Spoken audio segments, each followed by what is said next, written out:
Okay.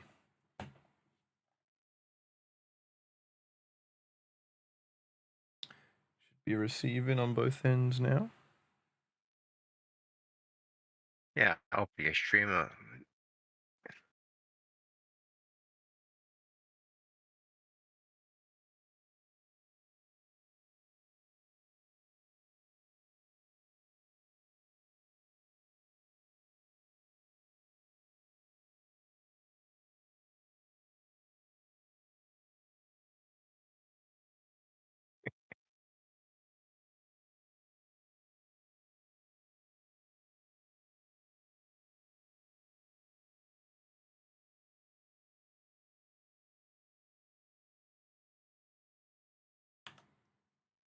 Wait, my LinkedIn post didn't post. It just disappeared. Thanos not out of the universe. I pressed post and it's just gone. Weird.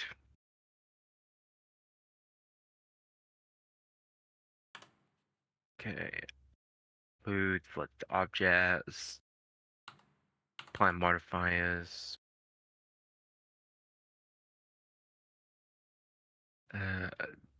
So export JPEG for now.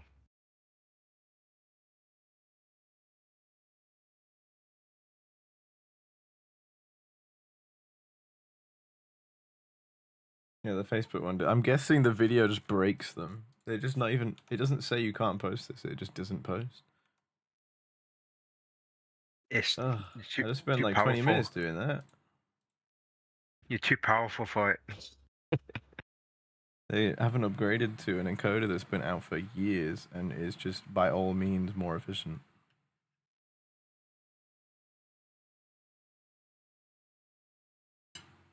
Well, at least the Instagram post worked.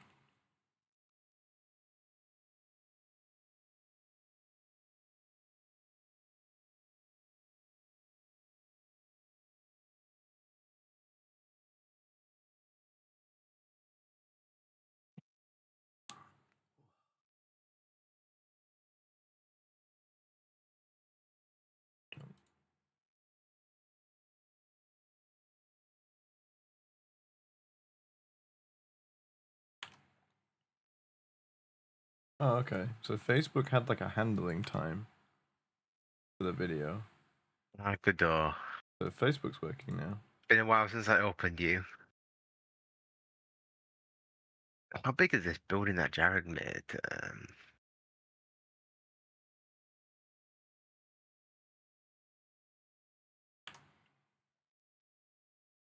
The only thing about GODOT is that it doesn't actually tell you how big things are because you got two different scaling options. And they don't seem to be linked. Oh, is it like the transform one and then there's one in like the shape or something, isn't there? You got like the size which changes the shape, and then you got the scaling. Yeah. But I want to know like the bounding box size. Yeah, so I can get an accurate judge of the size of the building. But oh well. Yeah. This town hall wasn't meant to scale it to begin with, so it was just a temporary thing. Oh yeah.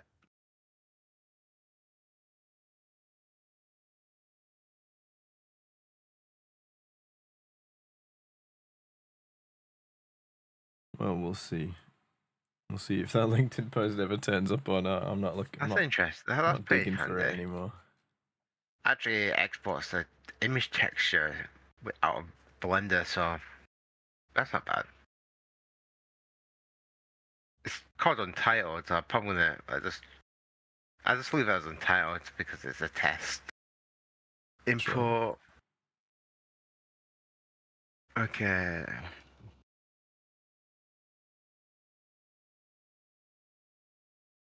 The moment of truth. Does it work? Yes. Yeah. I noticed something. It's literally I need to re-export it. Okay. I just It's a small thing missed. Always is.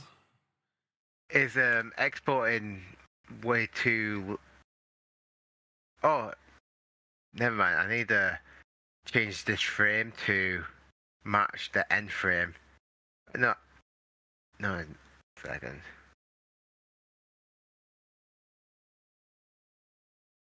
I need to change this end frame to match, which is 82, because there's like a couple hundred frames of just nothing. Yeah. Which I don't want.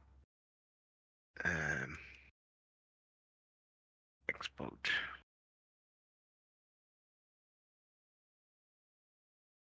Re-import.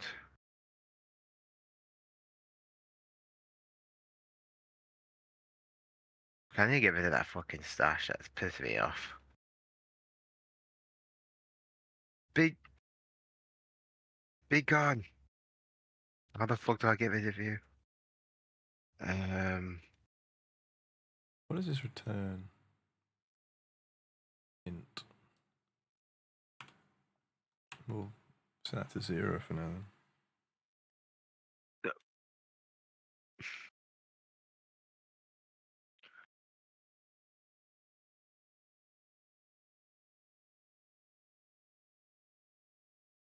I want you gone. Fuck off. Temperament.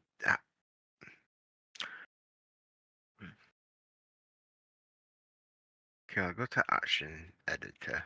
See if I can just snap you out. Okay. What if I untick that? Wait, why was I not getting pings? Okay. For chat messages. I managed to delete it.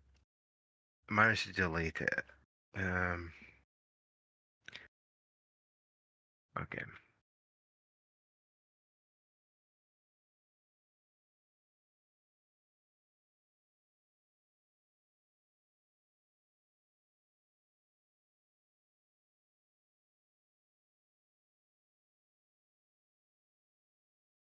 Sending a test message. Okay, I'm getting pings. That's strange. Oh. Jesus. Yeah, sorry, it might have took me so long. I said I got back from the fire alarm. It took a bunch of time, but okay. It turns out the video encoder I was using, or the video codec I was using to make the thing I was going to put on all my social media posts, only works on Facebook. All the other ones break when you try and use it. So it took me a while to figure that out.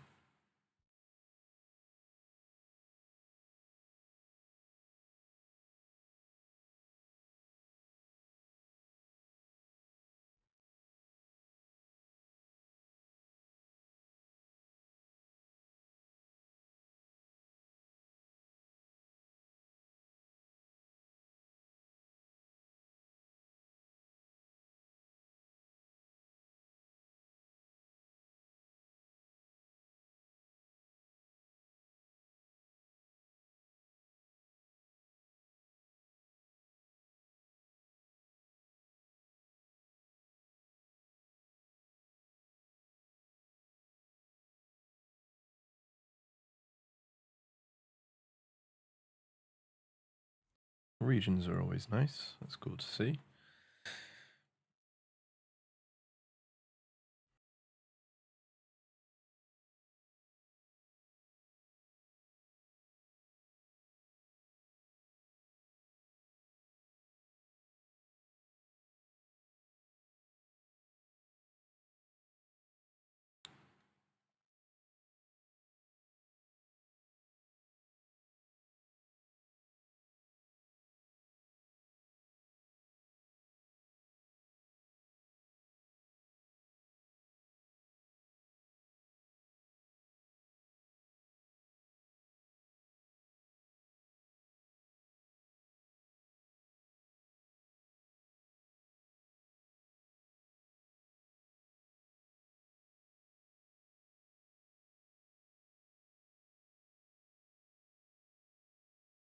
Aha, there we go. Enums, that's what I wanted.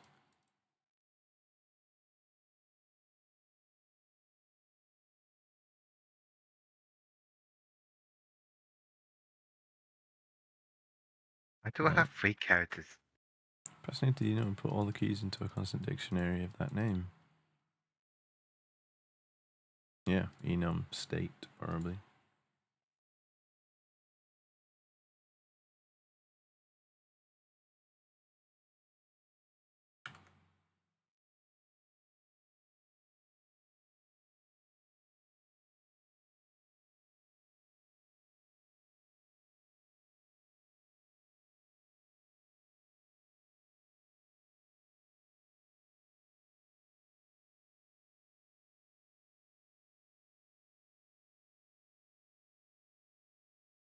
So I'll call it idle. Like between.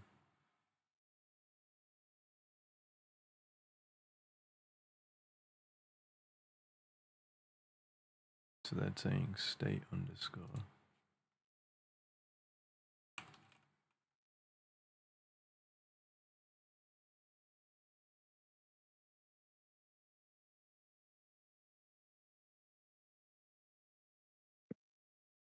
I feel like having state again is pointless, so I'm not going to do that.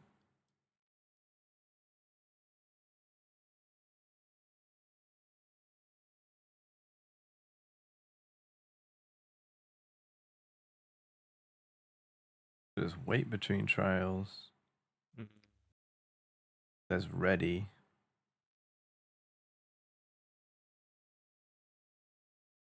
Then I guess there's, yeah. There's wait, there's ready. There's go trial, stop trial. And then reset, I suppose. Yeah. Oh no, the reset should just be the wait state again. So that's it. Wait, ready, stop trial, go trial.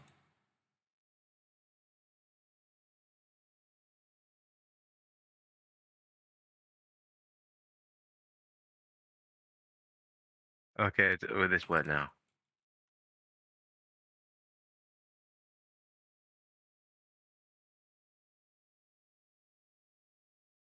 Okay. Have an enum.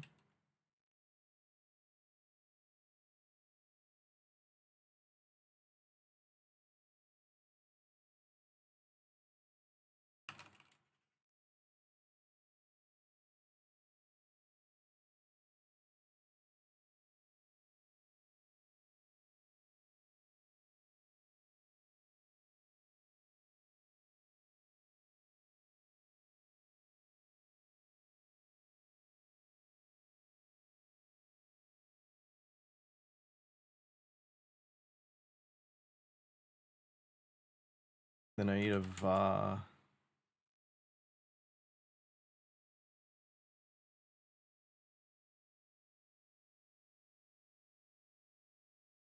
Huh, okay. How do I name this properly?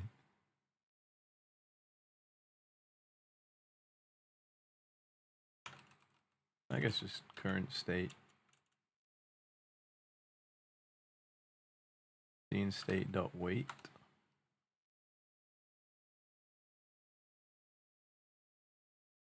Okay.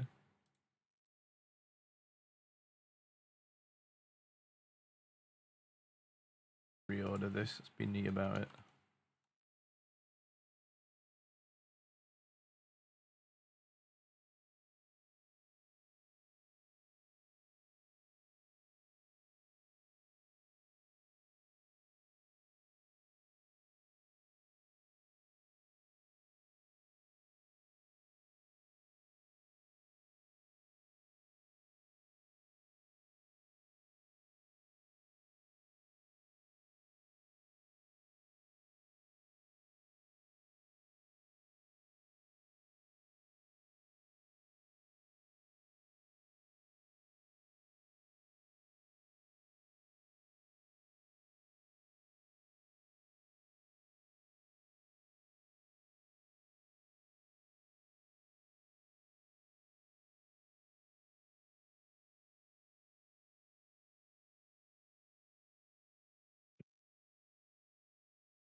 Oh, I see. I've been doing it wrong.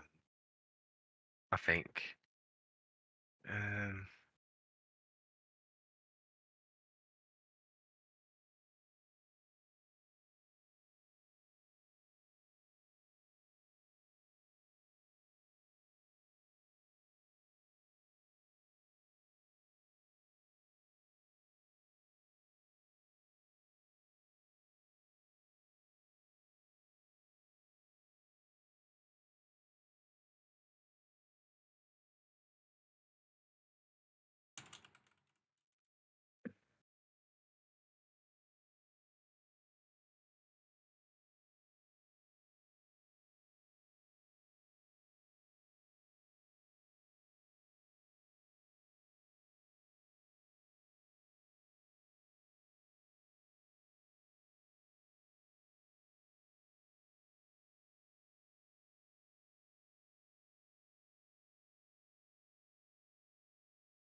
Look at my screen.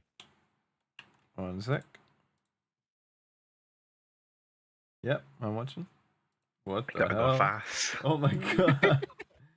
That was crazy. I turned the speed up to like a human level of speed. Yes, that's what I'm gonna. That's mad, dude. It's like 9 times. Okay, I put it back to 1 speed. I finally figured out how to get it to play, which is good. Yeah, now. exactly. It's like it's in the scene, so it's just fun. Okay, well, but it's more human now.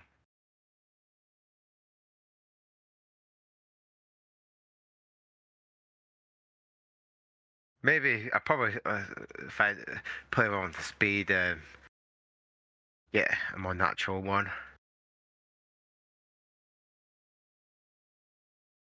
What about 1. Yeah, 1.5 seems to be a good. It's out there, yeah. Yeah. Maybe a Tesla 1.3 maybe. I like junk. He is moonwalking a bit. Like he's also not. I don't think he's touching the floor, right? No, it's not. Okay, but I mean that's like super easy to fix. Like if we care, we'll fix it. If I really, I could just bring it down in Blender where the origin is, and that'll fix that. Yeah, that's probably what you want, yeah, because we don't want to have to always change the origin in engine. Like if it's an origin. I think it needs to be leaning more forward. Maybe that might be why it looks like he's sneaking. You know, I think Jared said that he looks like he's trying to creep along. I think it's because he's sort of leaning back a bit. You know. Yeah. I reckon if you literally just tip him like a couple of degrees forward, and our brains will instantly be like, "Oh, he's trying to run." You know. It's like there's really small differences that make the human brain completely change what it thinks it's seeing. That's why I need to actually look at some animations. But at least the test is now done. So now what I can do is yeah,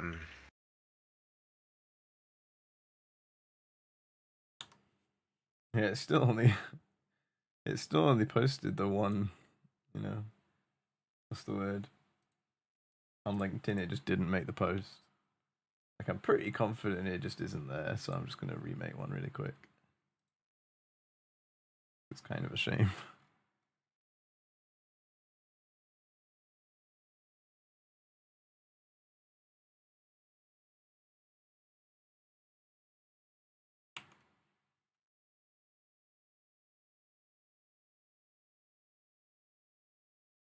It worked on Facebook, so I'll take it through there.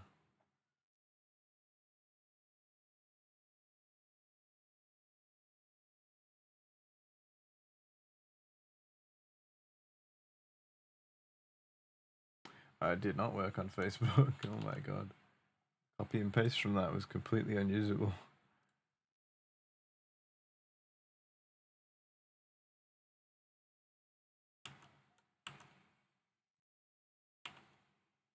I guess it just doesn't work.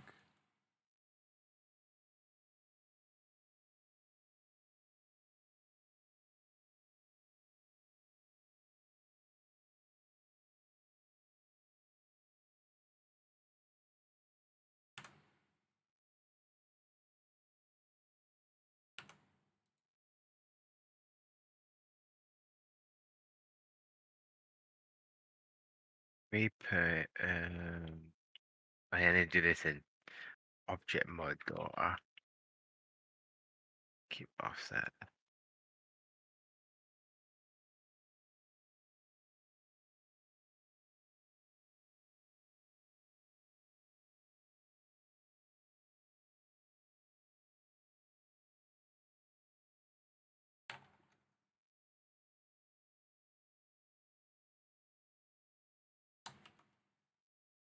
There we go.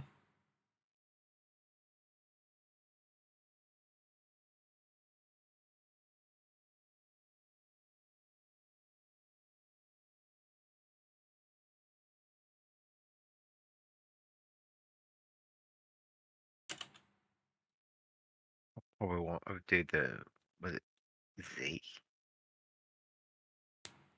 Nope. Why? I won't link the right thing.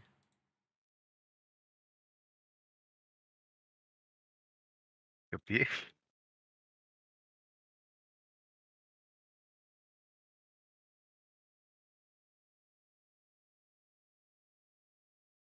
There we go. It made the noise now of me making a LinkedIn post.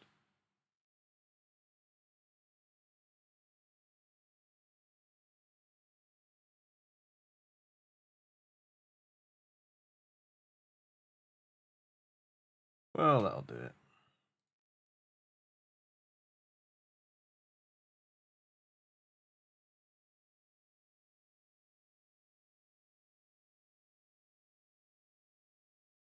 There we go.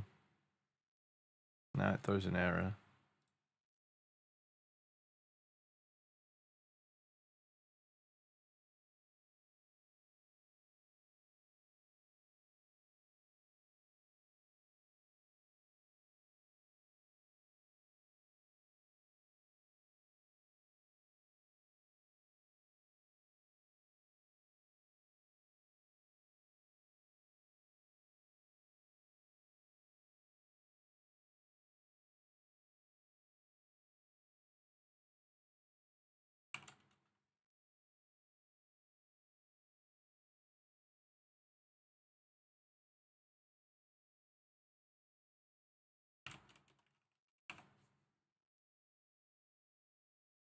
I should save a new file before I start fucking on with this.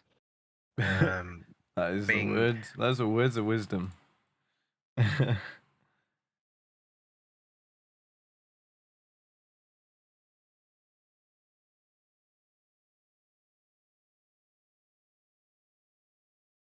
might try the on ready thing in here then. Oh, they just killed the word var.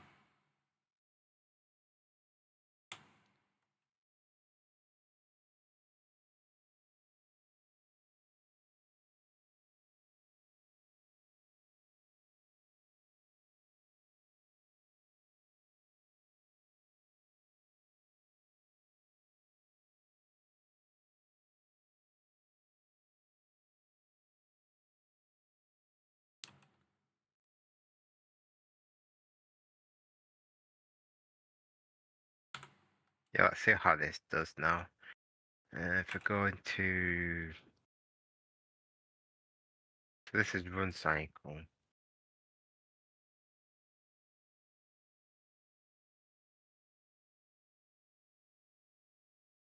I just need a switch statement now, I'm pretty sure. For a state machine.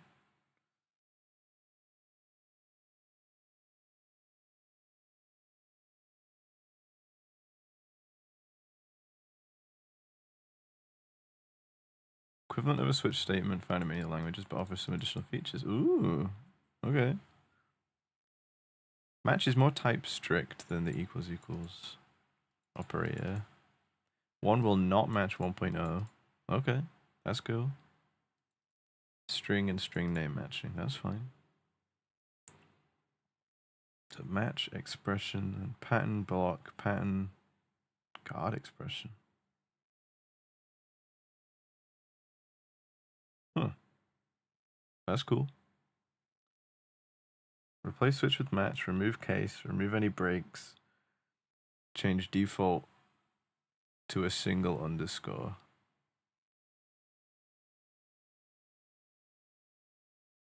single underscore and then colon, I guess.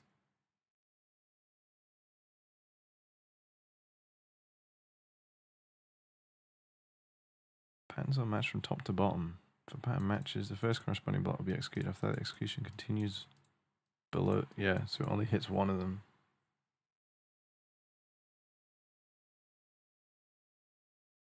Okay, so I fixed that origin point. And what do you think of the animation now?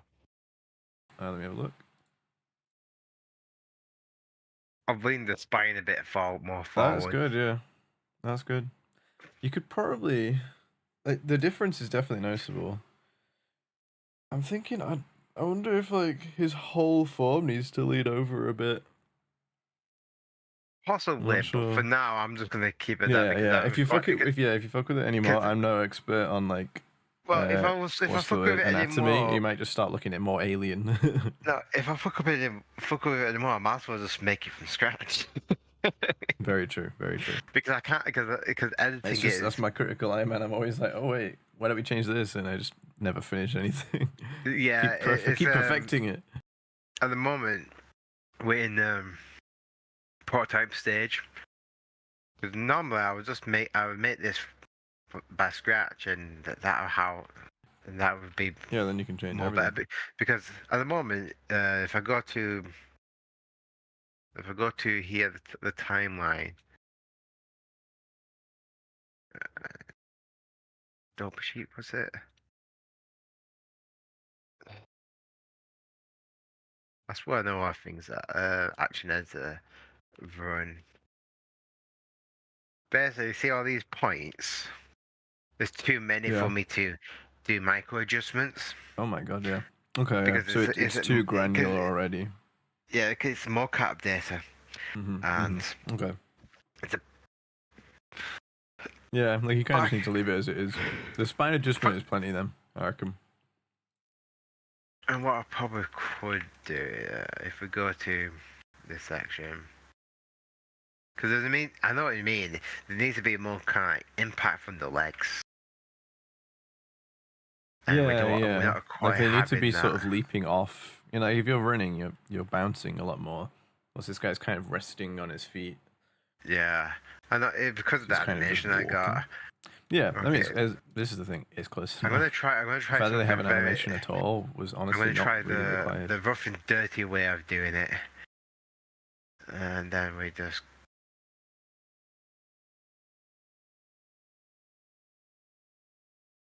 Okay. Nope, that does not work at all.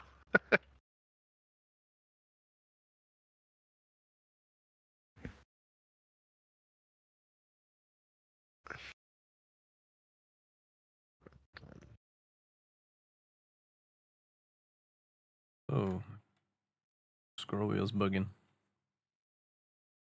Binding pattern introduces a new variable that matches everything and also gives that value a name.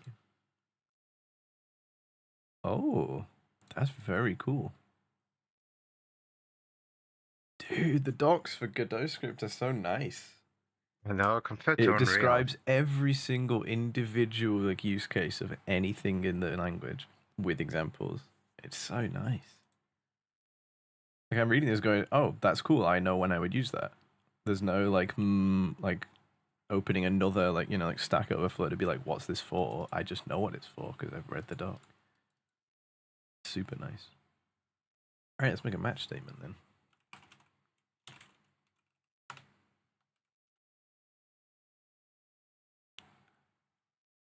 So I just need to put the states. Yeah. If we're in wait.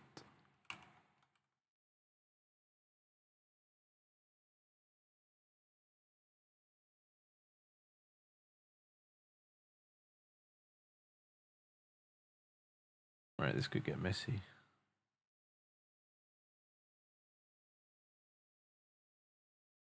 I think I'm doing this first, but I shouldn't be, but I'll finish writing it anyway.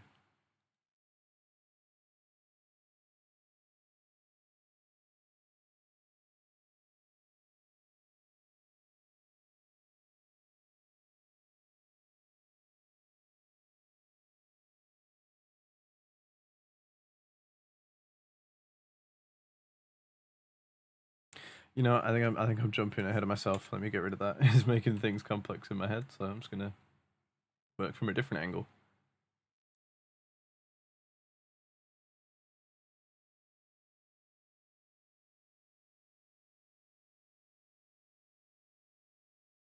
Oh no, I think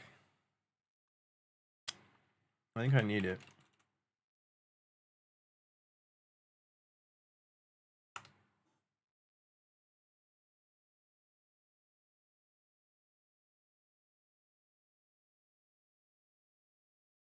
If we're currently in the wait state, then we want to check if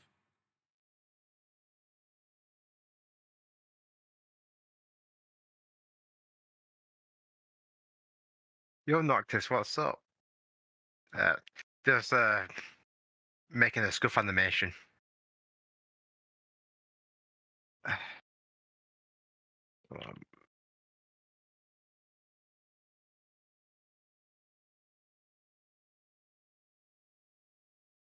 Yeah, I think I fixed it mostly. It's a bit jank. I'm gonna save this as a new file in case I need to go Sure. back.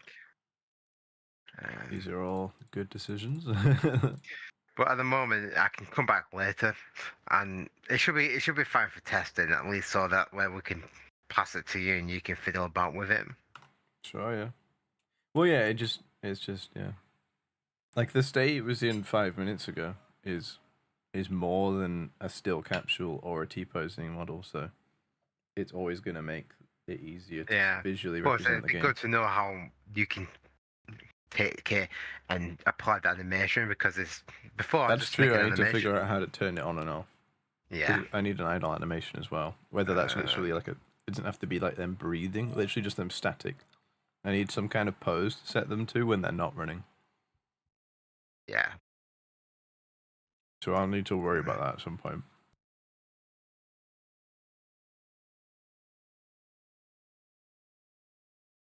Oh yeah, I can make an idle pose if you want. That's quite simple to do.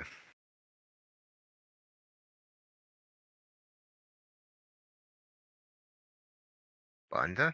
At some point we'll probably need it, but yeah, like just do it however you want to do it. It's last on the list. Yeah, exactly. It's basically just I only need that when I'm also going to be receiving the running animation and expected to program them both. I'm here trying to edit these trying to edit things and it's not working. And I just locked a bunch of freaking layers. Right. I was like, why isn't it copying over? Why isn't it deleted? Like, oh fuck. Yeah. So if I do time.get get ticks millisecond. So that's the current time, which always goes up. If we do that minus the bookmark I set. It's very jank, but it works. If the size of that has passed the MSEC between trials, this is a whole, like, I'm glad I'm speaking this out loud, otherwise I'd be getting nowhere. I apologize for hailing your ears with it. No worries, I love that is like a very backwards thinking. I like all this shit. I don't have time to do it myself though. Oh god, what is wrong with my mouse? I really don't want to have to replace my mouse. It's a SUPERLIGHT, so it's like 120 quid. I don't want to downgrade, but I really don't want to spend 120 quid because the scroll wheel is super broken. I just bought a new mouse. It has like 12 side buttons on the side of it, which I can program. Shit, is that MMO mouse? Yeah, I have yet to decide what I want for the buttons. Yeah, I've been through points of having like a normal mouse. I mean, I remember having a mouse that didn't even have side buttons for a while, and I hated it. Because whenever I had the opportunity to use the side buttons, I used the fuck out of them. Even just using them to go like forward and back in pages. I missed that because so fun. My new mouse doesn't have that, and and the thing is, I keep probably set two of them to it. Yeah, I probably would do that. The thing is, I keep hitting like the number 5 because the buttons, because I'm not used to the buttons, so right, sometimes in Discord or in some sort of chat, it would just be a freaking giant lineup. Yeah. Oh yeah. No, I've tried to use my mate's MMO mouse once. It's awful. I hate it. it's very functional and it's for the right person. It's the best mouse you could get on the scene. I can't handle because it sacrifices all ergonomics to put all the buttons in. Like you're practically holding the buttons to hold the mouse. Like your thumb rests over the buttons, and it's like, how do you hold the mouse then? It's like, oh, just don't push the buttons in. Like that's not comfortable. That really messes with like how much pressure I need to use to hold the mouse and stuff. Yeah, I keep doing that a lot. But at the same time, I used to have a gaming mouse, but it was like an old style one, so it was one of the ones where you could add weights to it, rather than the trend in the current years is remove weight from your mouse. There's an older one where you could open the bottom and add like positional weights, like 12 gram weights, and that had a total of about. It had the 2 normal thumb buttons, 2 more, I believe. And then a 3rd thing. Yeah, so it had 5 side buttons instead of 2. And I was using that to play Warzone as the first like game I played on mouse and keyboard. So because that is a sort of like quite high fidelity battle royale, there's a shit ton of keybinds you need. It's like prone, crouch, switch between prone and crouch. You need to like when you're ADSing, you need like hold breath, mount the ADS. You know, there's so many different buttons. So I actually love the mouse for that. And when I tried to upgrade to like a more modern, lighter gaming mouse that only had like 2 side buttons, it was hard. It was hard to like just have to put all the keybinds back on the keyboard and reach them with my hand instead. I really enjoyed the extra buttons, but the mouse was so heavy, it wasn't worth it.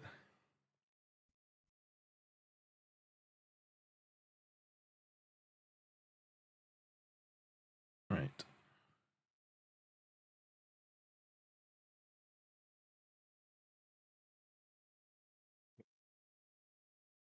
This basically means time is up. Yeah, wait time is up. Double sheet. Okay, that's run cycle.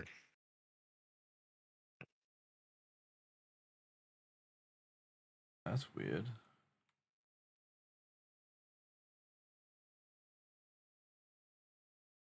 I guess I add an extra space in there.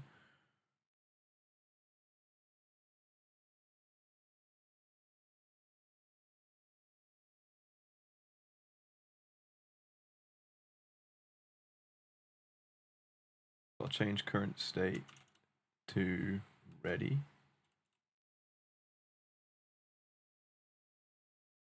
Needs to be scene state dot ready.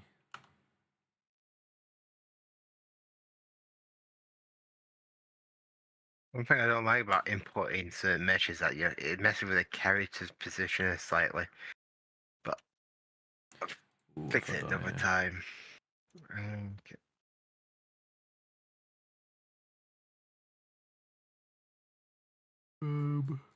Right. I think it needs to say scene state.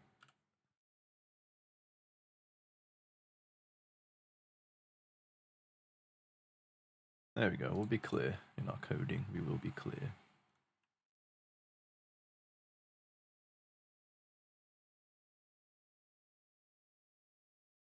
Let's change the state and then run scene ready. That should do it. Yeah, because the state is basically just for checking. Why are you T-pausing now? Crap.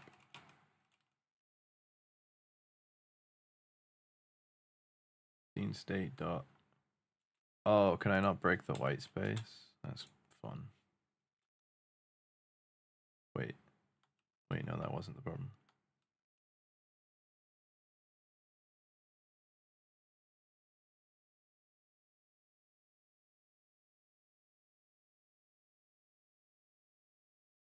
What have I done?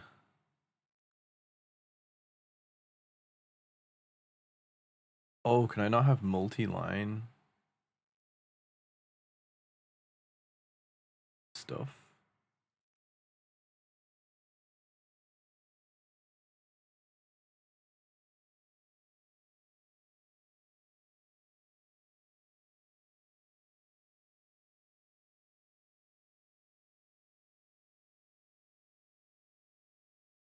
I have a feeling I can't have multi-line stuff.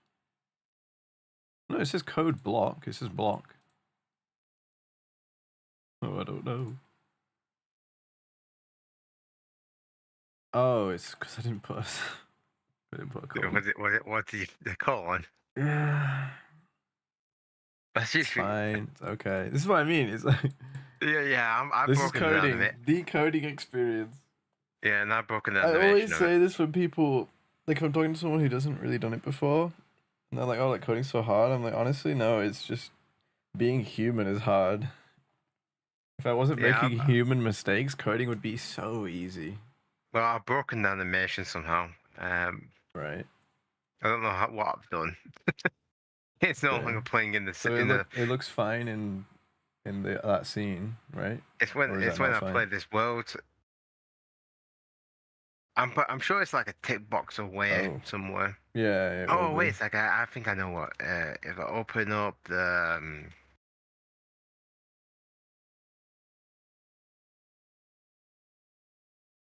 Turn on the loop mode to linear. Maybe that was it. I don't know. I mean, the fact that it had no loop mode definitely doesn't sound right, does it? Nope. It's something to do with some setting inside of this bit. Yeah, I'm guessing you're working on a different branch as well. Or are you not? Have you not made a branch for it yet anyway? If you're not committing. No commitment, yeah. It's literally it doesn't matter. Yeah, sorry. It's just a test at the moment. Right, what if I start ticking things on and off? That's it. Just go through the whole project. Wait. I know why it's not doing it. On the current animation, it's set to none.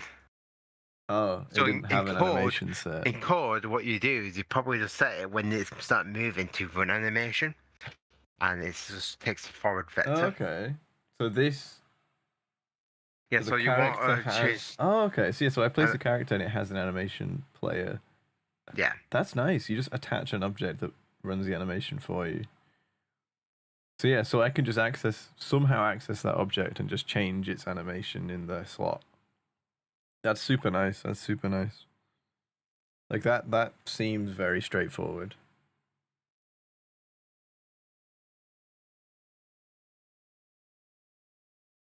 I just still need to look at communicating between scripts, passing values between scripts in this language. I've not really seen a proper way to do it yet.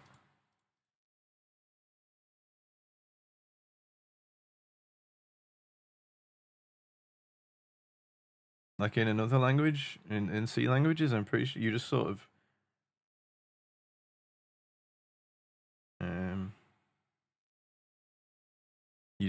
you can just refer to the script's like path and then just start pulling. If the script exists in like on an object that's active, you can just start pulling functions out of it. They're made public. Maybe that's it. Maybe I need to make a class in my scripts rather than just making them scripts. Oh yeah, I've actually not made a single class yet. That could be an issue. Normally classes are everywhere. Well, I'm learning. I'll figure it out.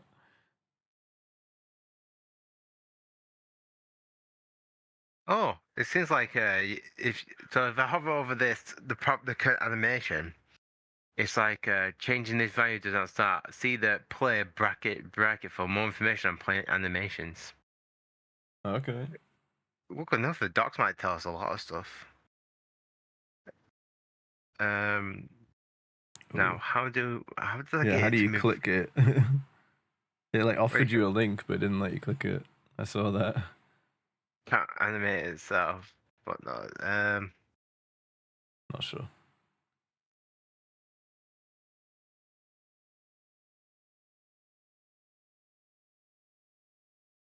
But you could probably just Google like Godot play open bracket close bracket. I'm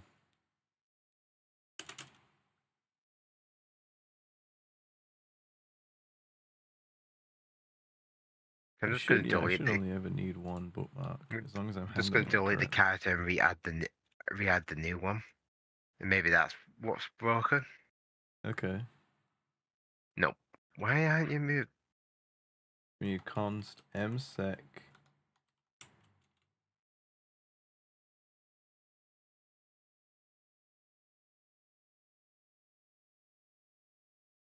I must have clicked something that and broke it. I need to rename these.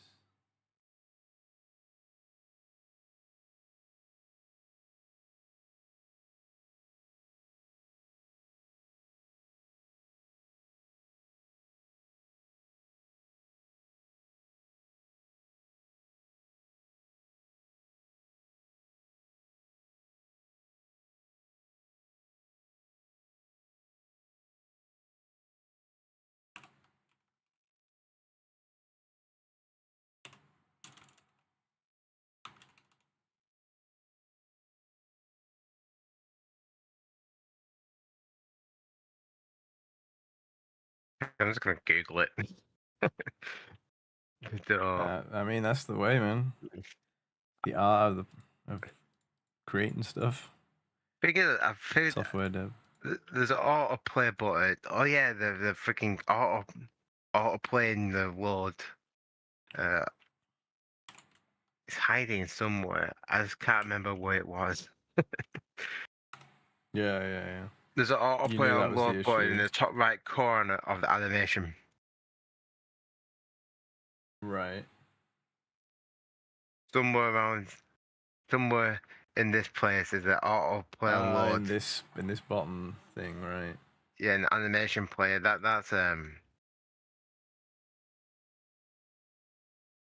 If it's not there, you might want to do your Google with GODOT 4.2 as a keyword if you didn't already. I clicked it before. Because they might have moved it. I literally clicked it before and Yeah.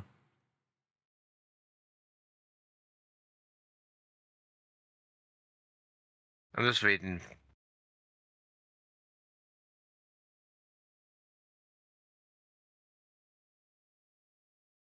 Wait, so can I leave extra white space? Because I wouldn't mind that.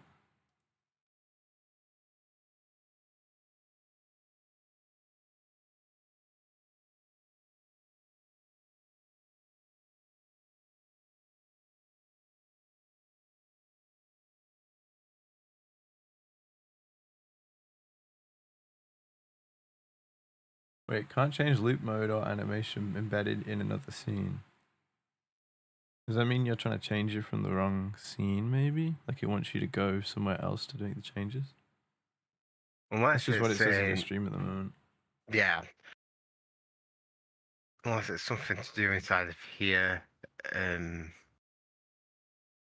Like I'm understanding that as either you need to already embed it from a certain scene for it to let you change this, or you need to go to wherever its like main scene is to make the change because you're currently in an embedded scene.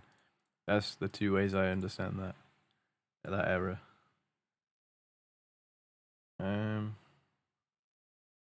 is ReadyTix.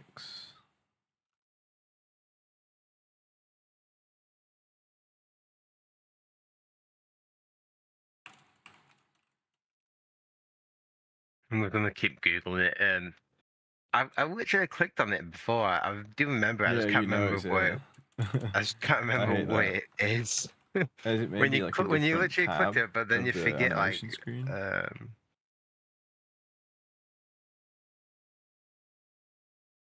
Ooh. Okay. I think I'm gonna to stay consistent. I'm gonna do that.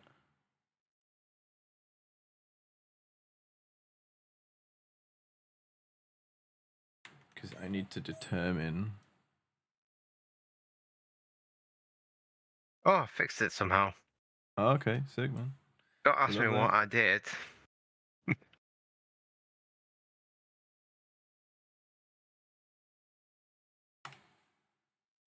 I need to determine in here.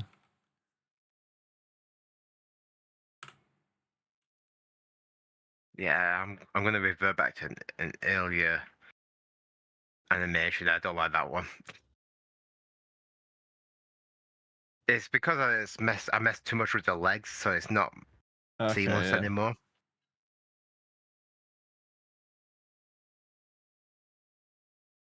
That might be my misdirection. I apologize. Oh no, it's fine.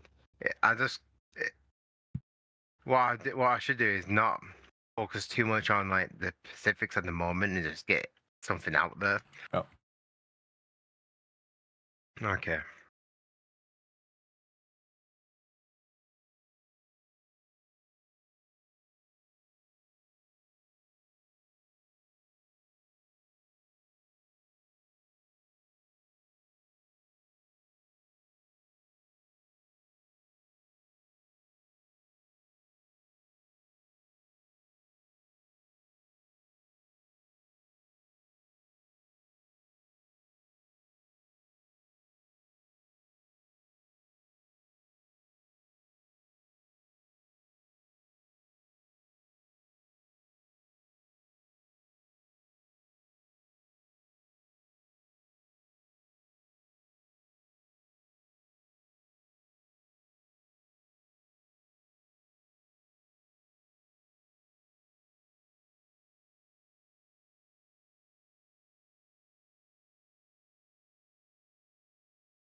All right, let me see how broken I just made this.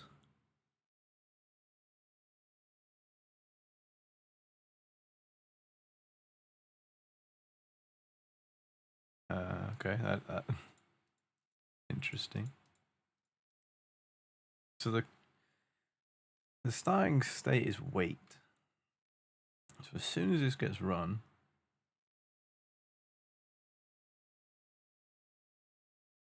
oh.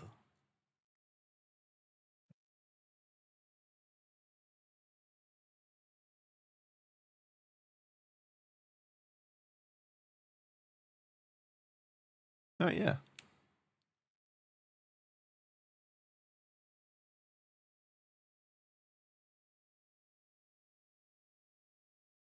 That means it's definitely waited longer than the time between trials.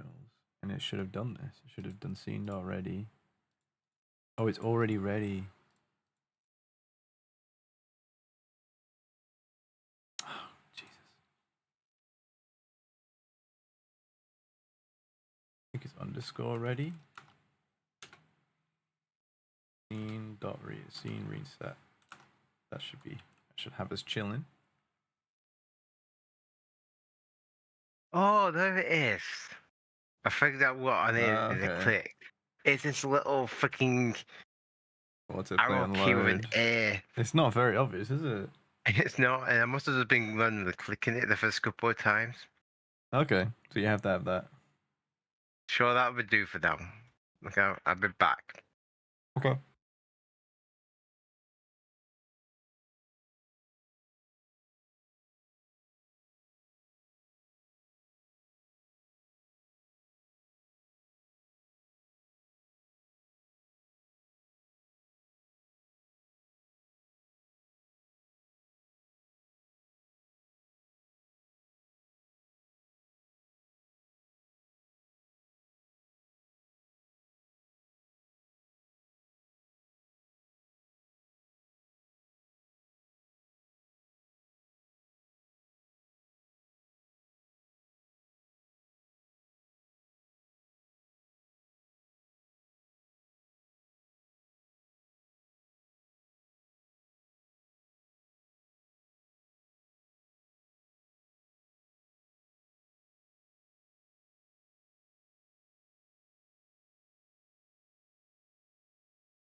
I could program this even better.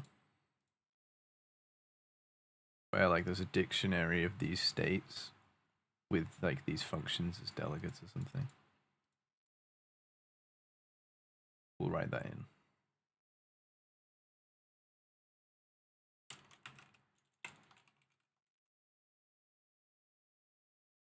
Wait, that's cool. It has to do.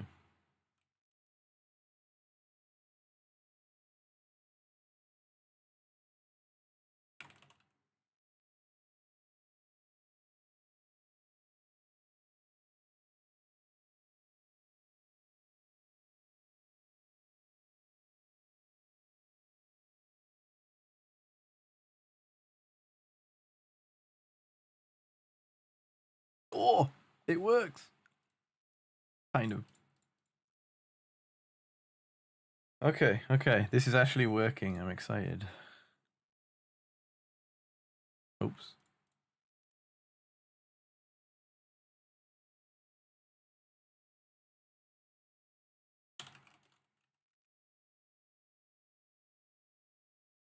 Add match statement and time constants.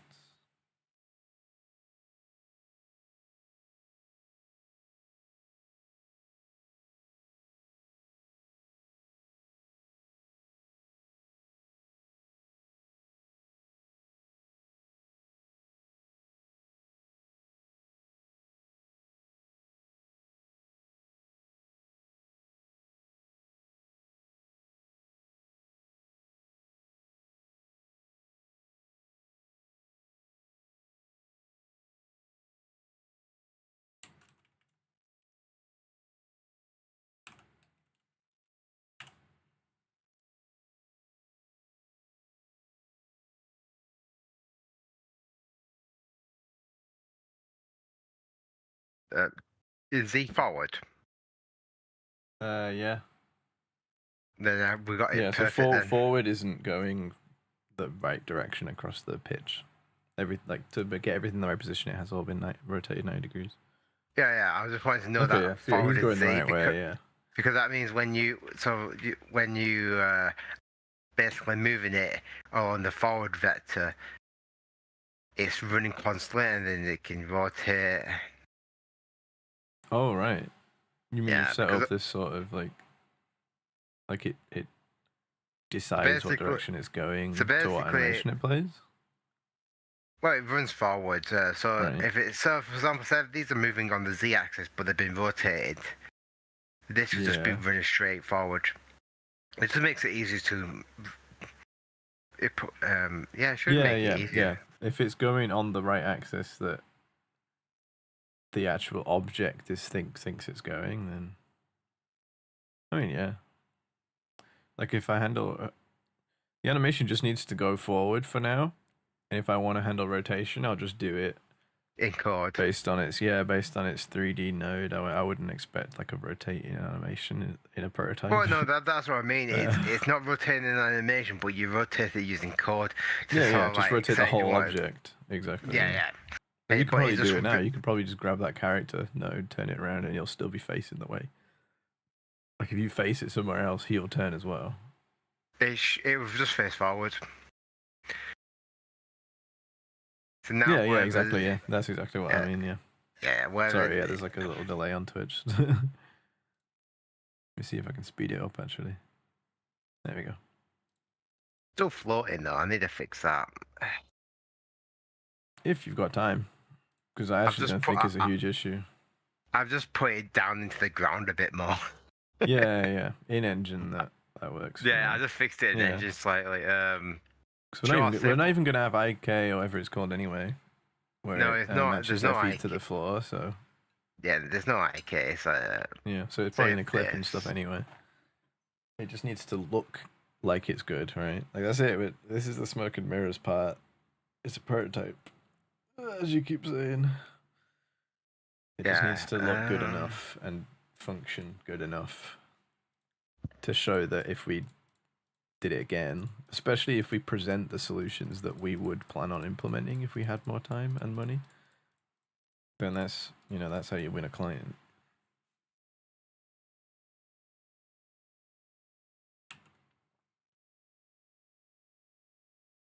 Yeah, just got the foliage left to do now.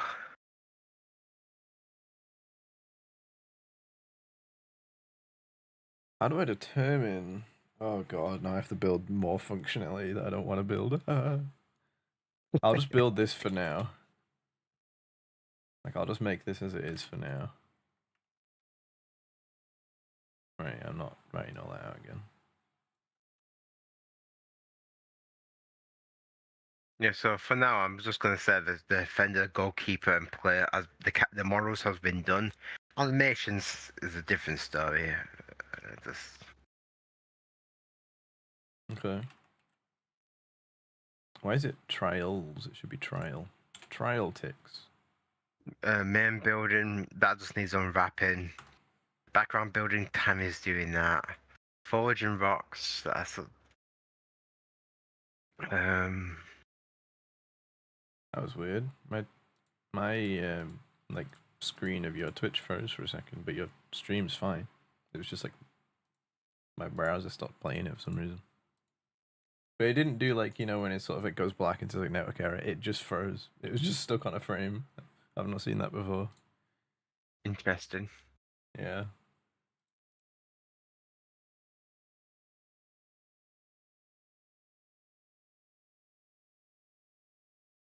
Still don't know why this plugin doesn't send a full resolution to YouTube.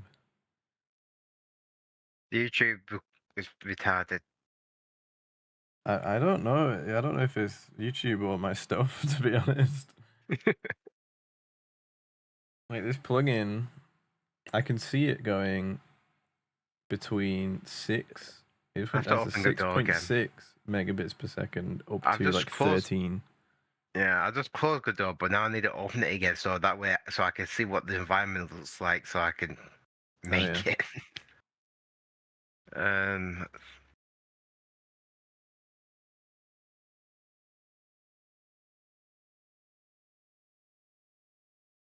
To be fair, I probably won't change too much for them. I might make it just a bit more polished, the models, because it's a bit too polygon, low poly.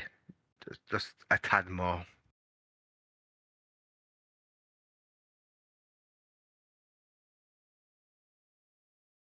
My god.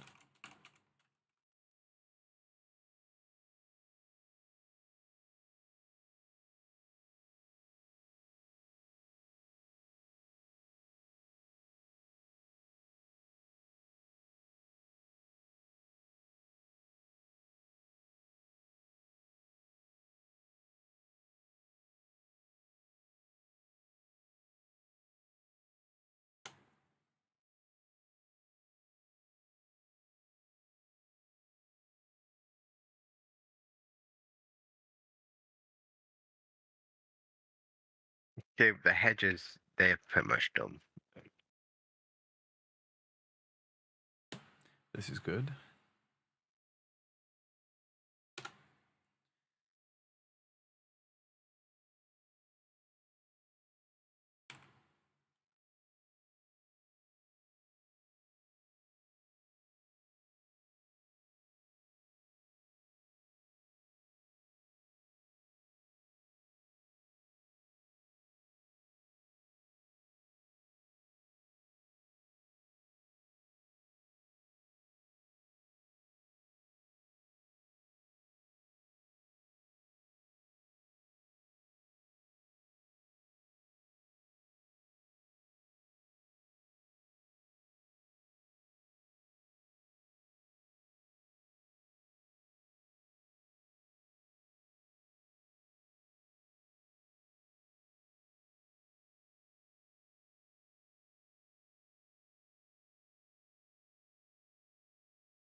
It's interesting how I made the frigging rocks, because it's just made out of like a lot of cues slammed together and then a remesh modifier to create its magic.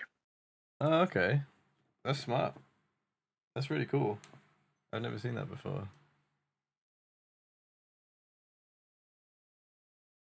Yeah. You can see it a little bit on The green one, second from the right. It's especially like it looks kind of cubey. And it reminds me of Deep Rock Galactic a little bit, but they have sort of like, I don't really know how to describe it. I guess it's just low poly. Yeah, I think it's just low poly everything really, but in an artistic way, as opposed to like a performance way.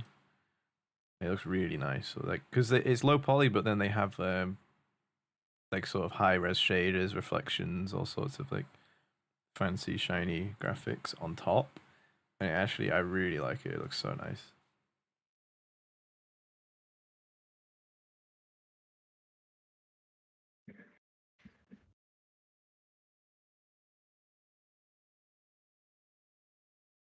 Right, I think that should just work. Oh no, I need to do scene. To reset the scene to put it into wait mode.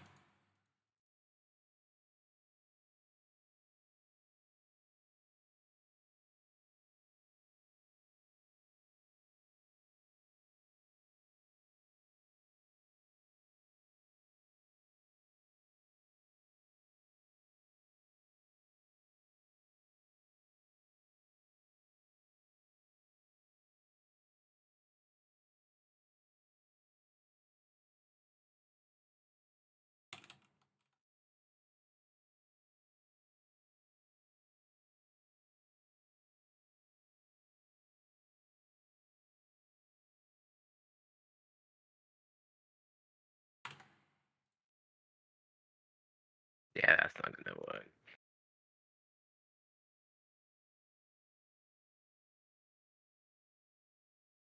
I can either sculpt these rocks and use or I can just make them a bit more smoother.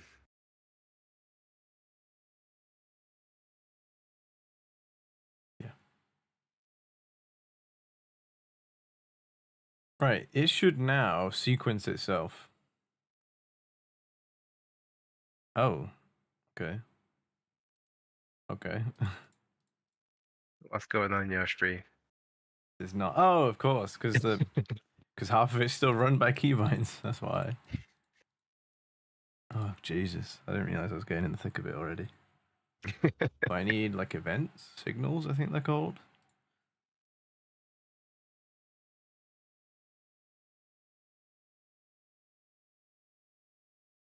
I put event.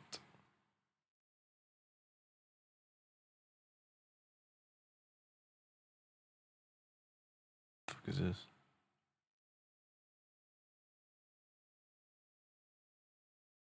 Prevent.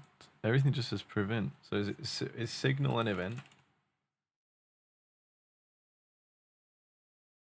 Yeah, do that one.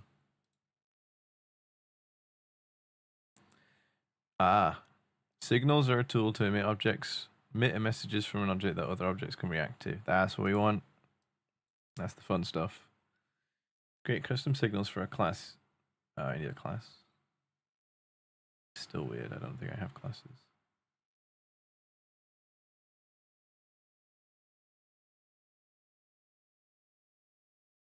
The signal in health depleted. Signal health depleted. So I could just call that signal or something?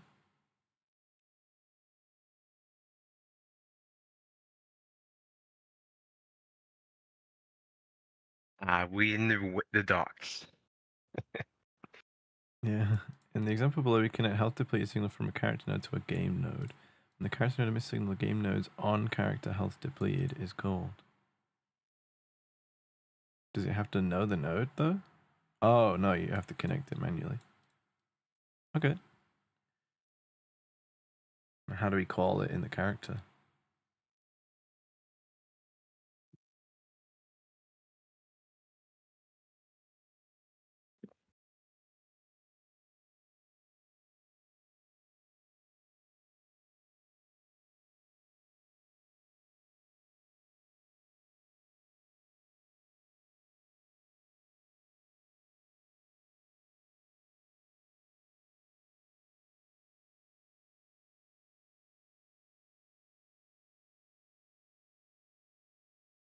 Okay, so I can make, if I make a signal in here,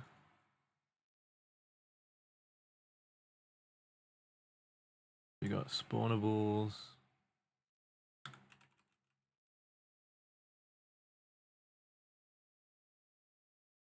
Got time handlers. State handling. Oh crap. Signal handling. Time. Let's just put states. Signals. So signal. What is happening? What is happening? I guess the trial started.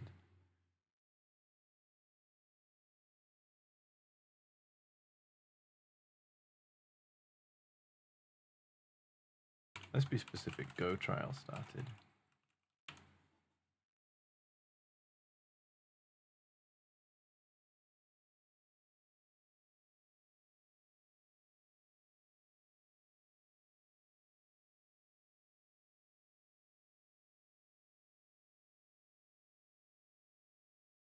You can output.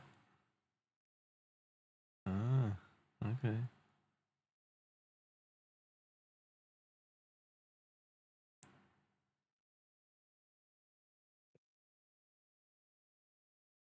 Do I need to output anything?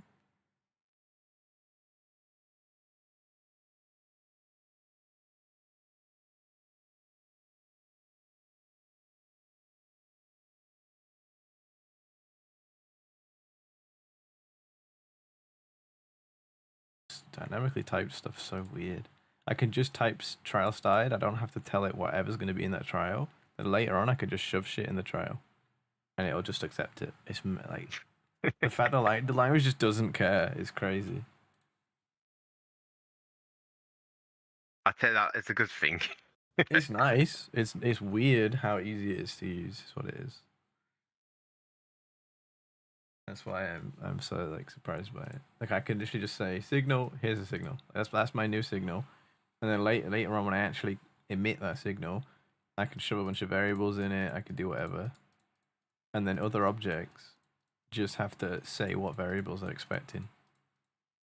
It's kind of weird. I wonder. We'll see how far I can push that actually.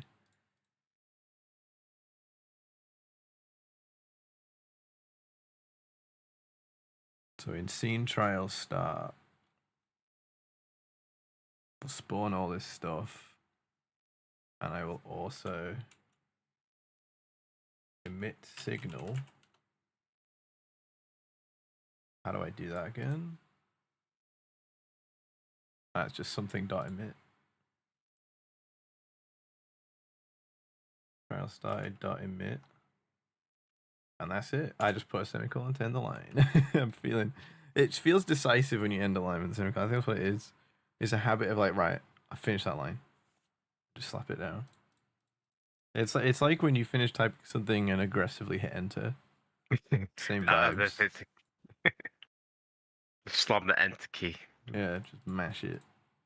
It's like, right, I'm done. Line's over. I don't know. Like, it feels good.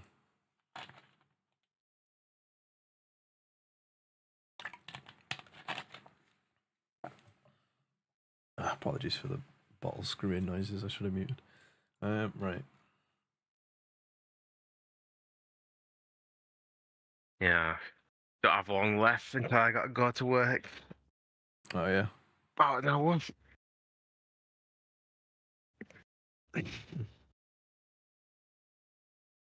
I'll probably stop streaming in like 20 minutes, make some food to take to work.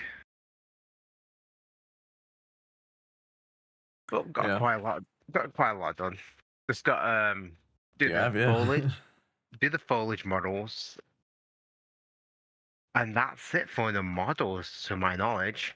And then everything just needs unwrapping, texturing.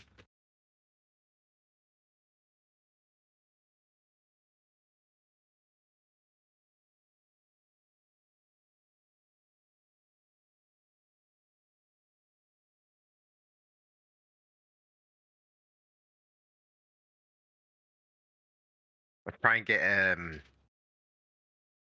I try and get all the stuff imported in tomorrow, so Jared can fuck around with it.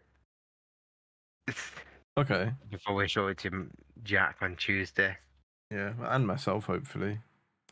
Yeah. Just to make the animations turn themselves on and off. You're gonna have made all these animations. Well, and we've got the ready animations now, but we've you got the wouldn't see them animations if I don't put them in. Yeah, we've got the animation inside. Well, yeah, but like, otherwise it's just gonna be running even when it's still, you know. All these assets that I need to import. The animation's already been imported, is what I'm saying. That you have access to it now. I mean, so I can give it so Jared can do his job. Right, I see. Sorry, I thought you were talking about the guy. At the moment, I have all this assets that's not in the game engine yet. Yeah. Right, yeah. I see. All right, I see. My bad. Yeah. No worries, if it is a confusion.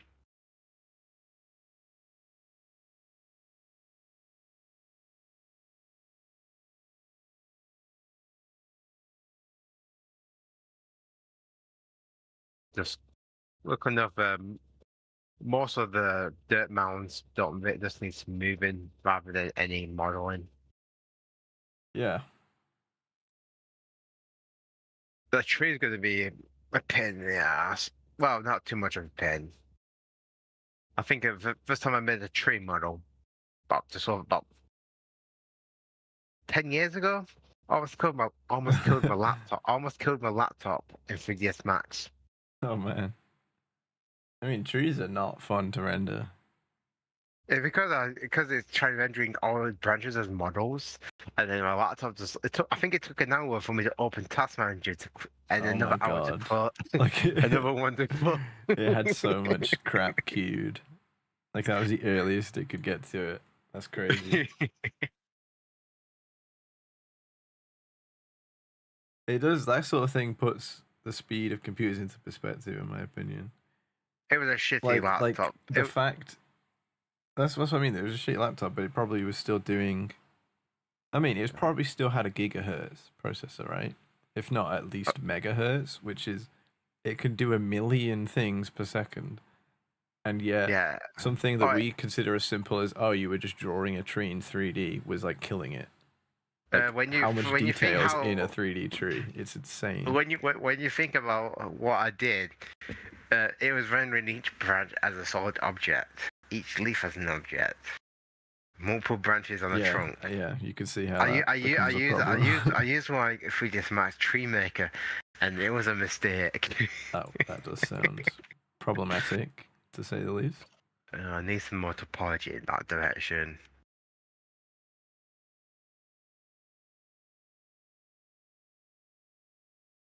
Got this weird.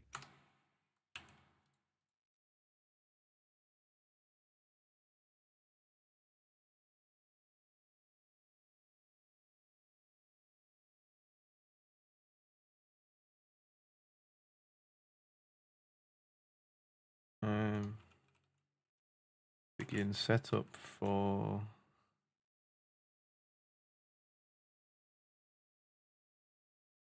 .gd. Setup for signals.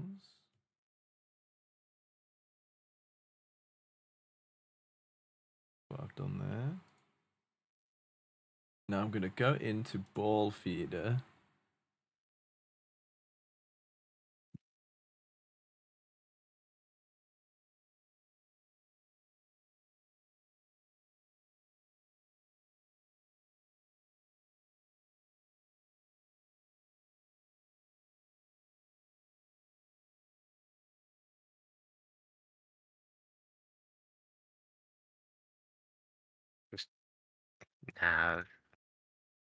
Just changing my stream music.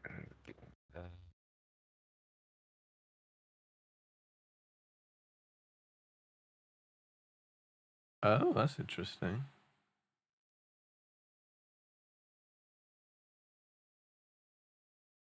What's interesting? Oh yeah, I just noticed that the default behavior is when I'm spawning a ball at the ball feeders, technically it's a child of the ball feeder.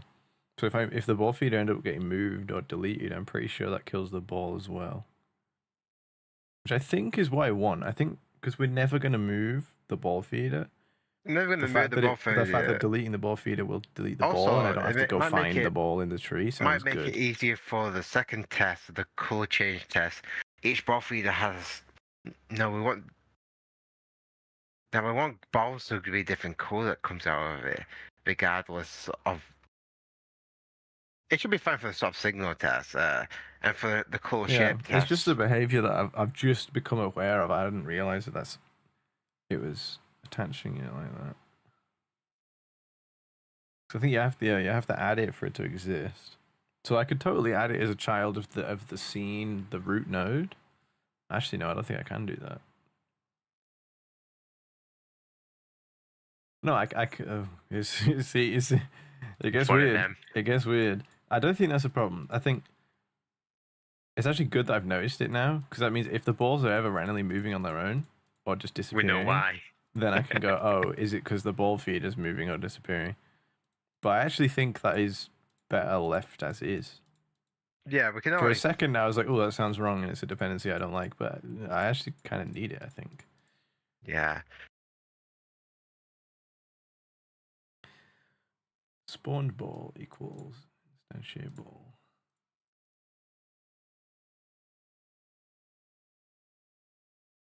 Oh, yeah, we can get rid of that, because I know that's definitely not how we'd want to do that.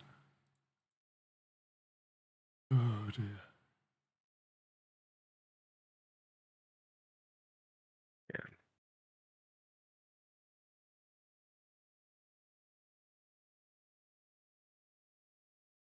I suppose I should make it a child of the ball spawn point. That makes things a lot simpler. Yeah, fuck it, let's do that. Because then I'd have to do this, and it's a one-liner. Ooh, yeah, that's nice. That's nice. Cleaning up code, man. Yeah. House cleaning. Look at that. Like, this is just if ball to spawn, instantiate ball. Ah, it's clean. It's tight. Right. I am.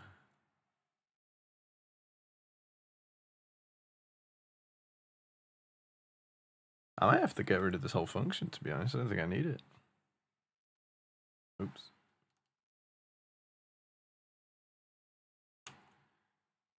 So it's underscore. Oh god, okay, let me look at how I'm supposed to do this.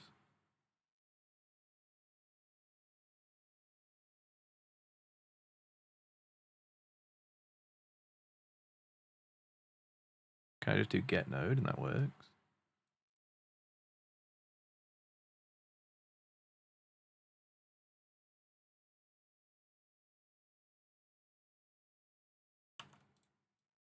Okay.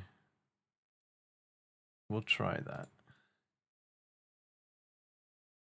If there's time, I might further sculpt these rocks with normals, but for now, I've done the block out, the low poly version first, because time consuming sculpting rocks. Yeah. So get node. Can I do? Oh, this could be a problem. What's going on?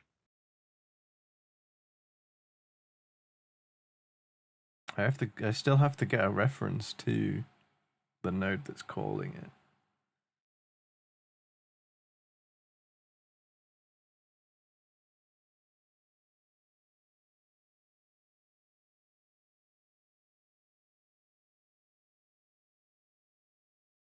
Read the get node.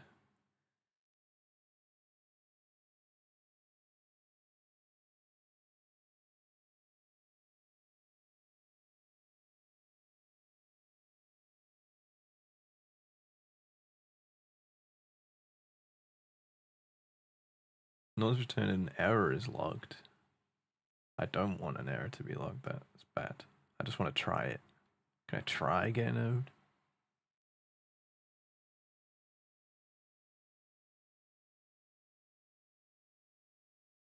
Get node on null.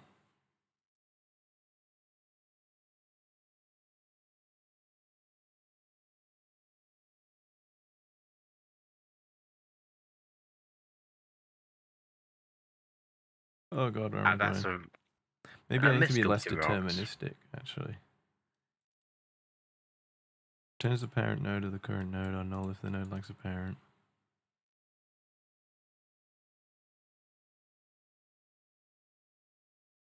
God, this is getting weird. What's going on there? Let me just get into your Or stream. I'm trying to like think. Oh, it'd help if my mouse wheel wasn't going crazy. I think rather than just doing get node and calling out exactly what it's called. Also, yeah, let's.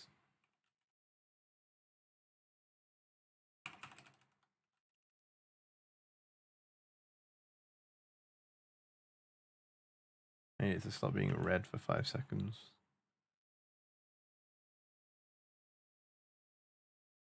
I think I need to do get parent, which doesn't take any arguments.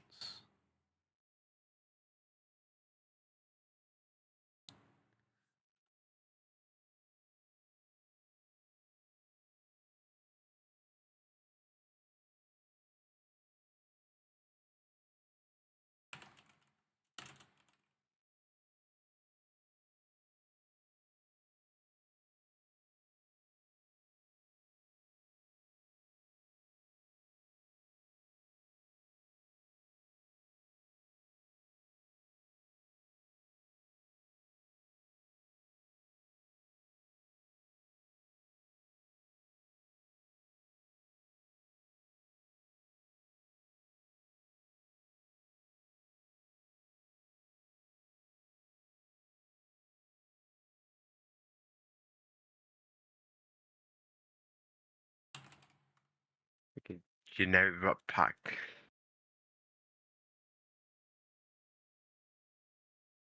Wait, can I not do that? Get parent? Oh, I can. Okay, it just wasn't suggesting it.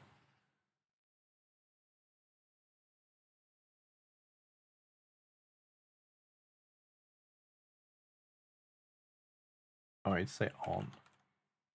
On task manager trial started.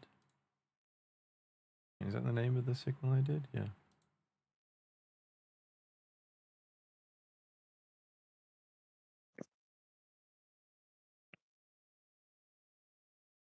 I need more monitors. Dude, I need like 5 monitors. Yeah. I only have 2. I know, I'm freaking rocket numbers. My mate has 3 and he doesn't even stream. He just he's a League / RuneScape / MMO player / Path of Exile. It's only a stream time half the time he has 2 games going at once here. Like half the time he'll have like he basically has Discord on one monitor. Yeah, same. / whatever he's watching. Same. Then a RuneScape monitor / whatever he's watching, and then like his main game monitor, like PoE or League.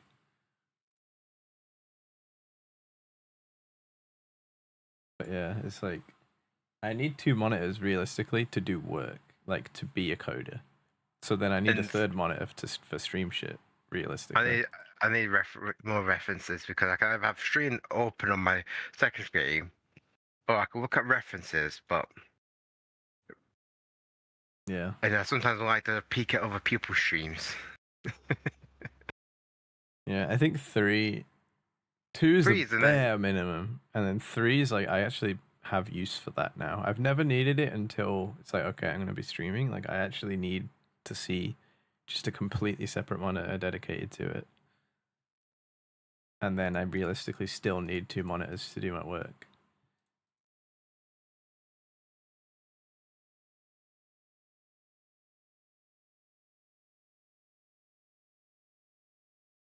Wait, what?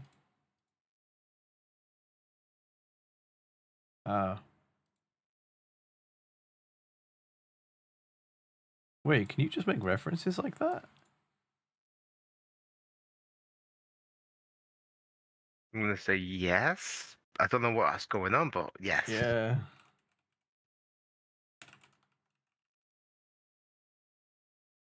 Freaking sculpting with a mouse. Dermot, he's another guy that kit that's from Oldham, but he's in Portugal now. But he draws digital draw with a mouse. Mad bastard.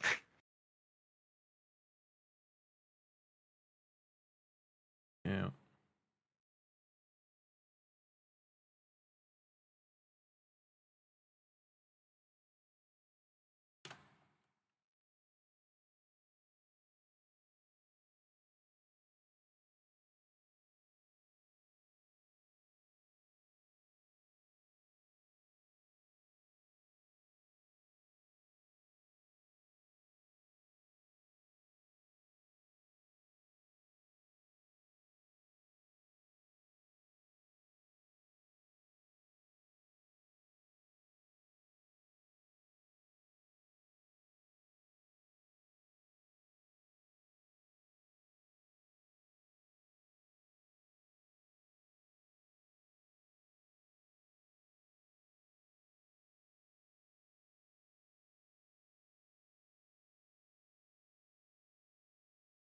Right, does this logically work in my head? It's probably a bad question. I should probably just run it.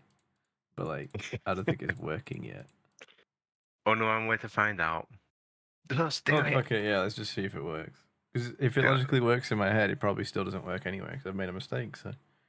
I should just test it, if in doubt.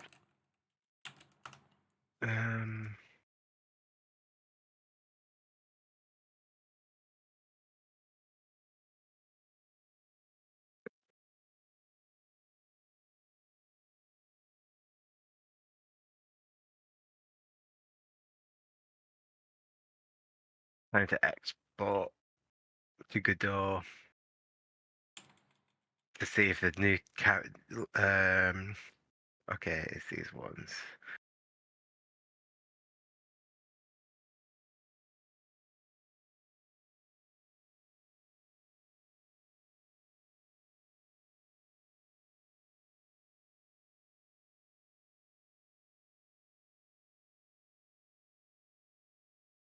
You have to have right folders for SM underscore ENV underscore. That is how this works, right? Ball feeders have a placeholder, which then has a yes. Okay. It does actually look good in my head. Sometimes you just have to just do it. Yeah, get parent. Okay. Ooh, the only problem is... Oh, no, that won't be a problem at all. Because I have the ready function. Oh, I'm so good at this. I've already planned for shared even though it was a problem. Watch it not work now. It should not work. Okay, it would so be now ridiculous if it worked. Okay, yeah. It would be ridiculous if it worked straight away. Let's be real. I believe in you. Started.emit is stop trial. Oh, maybe that's the problem.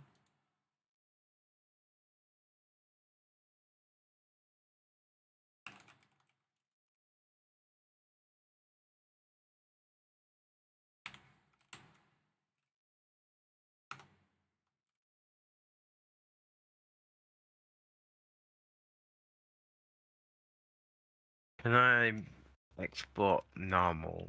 If I just move everything, go to mesh data, apply modifiers.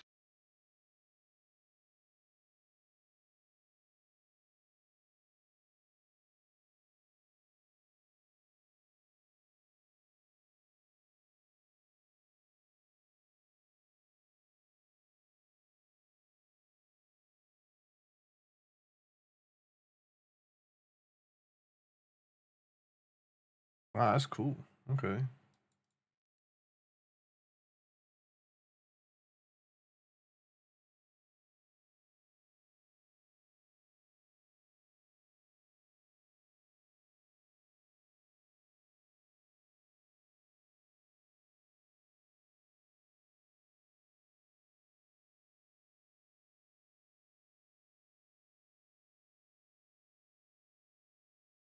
This is a function caller. Maybe did instantiate not work? Instantiate ball. Makes it a child of the ball spawn point. Yeah, that should work. Oh, it's returning it, probably. Oh no, you can return things and then not capture them, that's fine. At least in this language. Oh, is that why it's not working?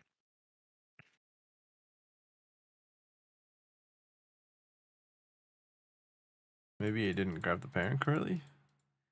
I'm trying to debug log. I'm trying to figure out why the update import's not working. Like sometimes it does work, sometimes it. Method expected 0 arguments but called with 1. Huh? Oh yeah. Okay, I think I fixed it then.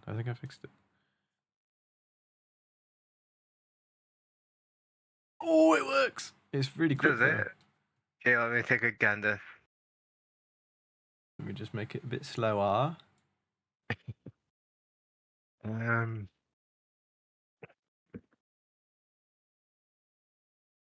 So I'm not pressing any buttons right now.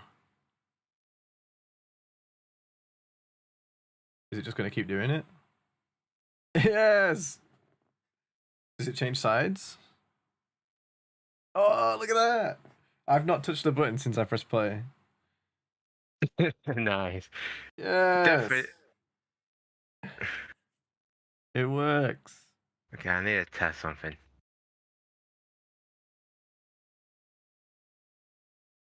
Sick, okay. Oh, I'm proud of that.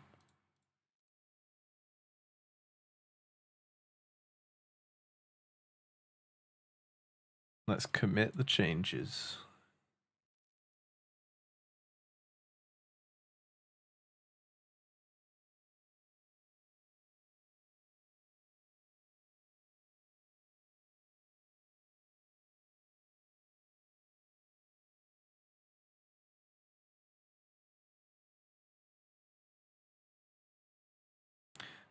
Hold on, let me play it again.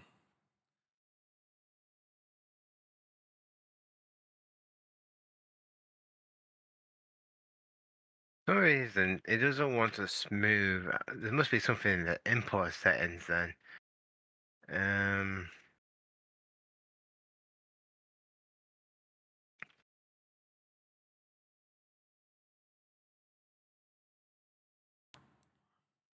Yeah, this ball's gonna have to come down quick for it to like make sense. What's the ready kick? Like 16? Let's try that.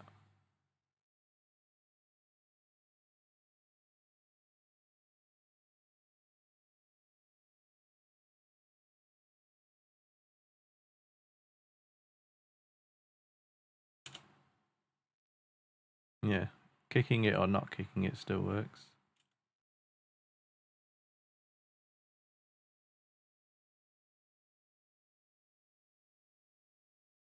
Sweet.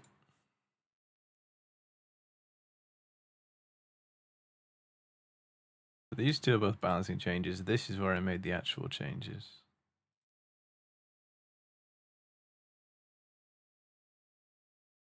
Refactor ball feeder .gd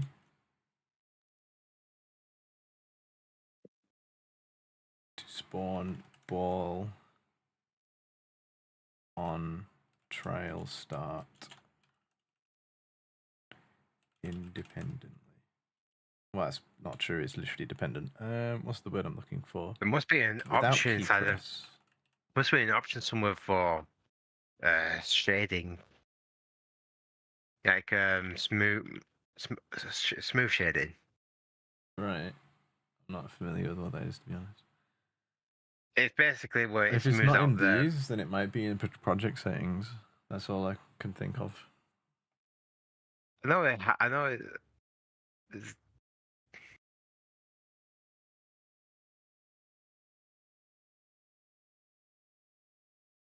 One of them's smooth and the other isn't smoothed. Right.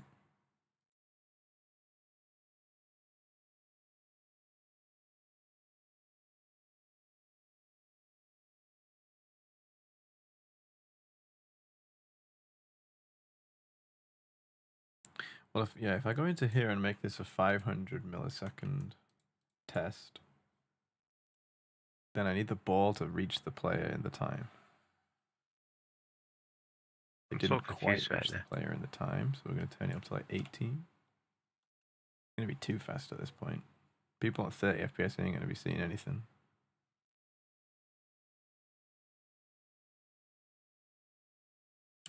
Fucking hell, that's quick.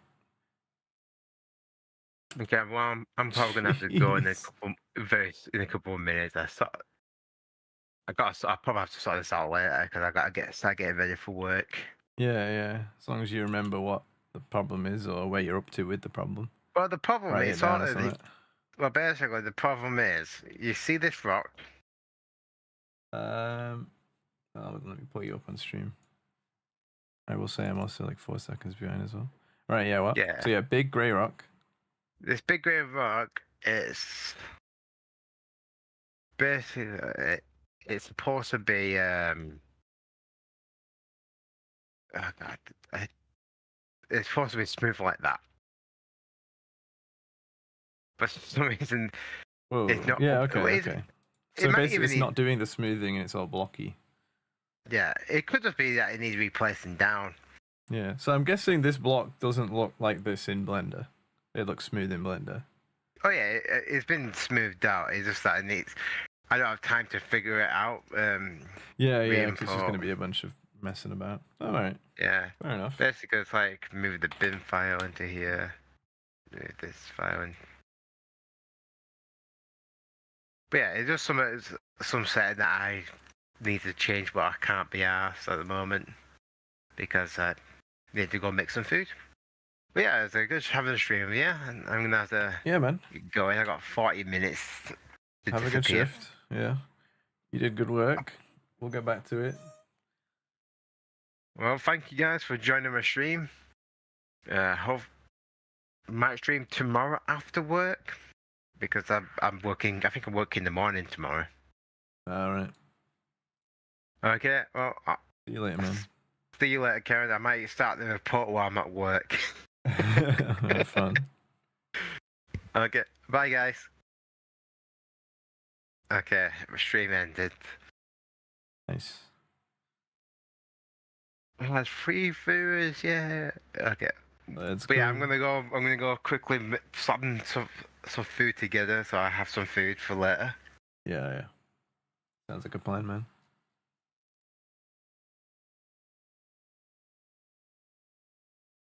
All right, well, I'll let you go.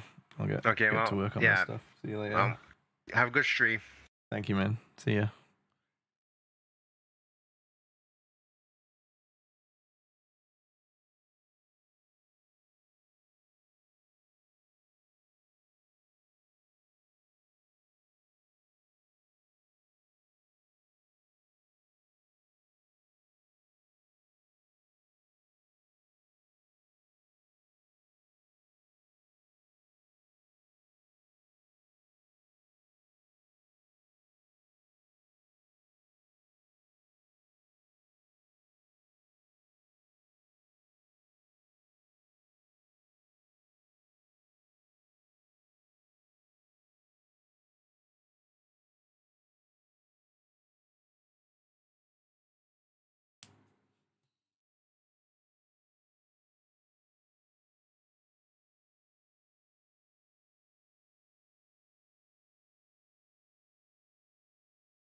It's so fast.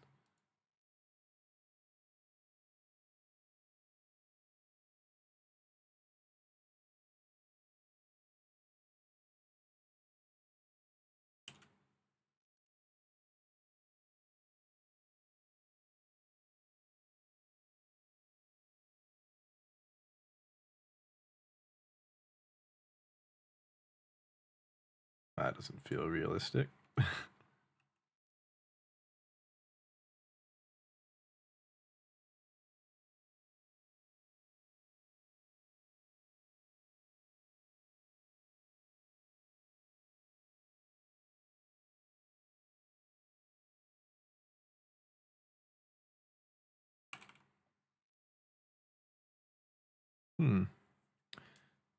What functions does rigid body have that I can abuse? I just want to make it have 0 velocity.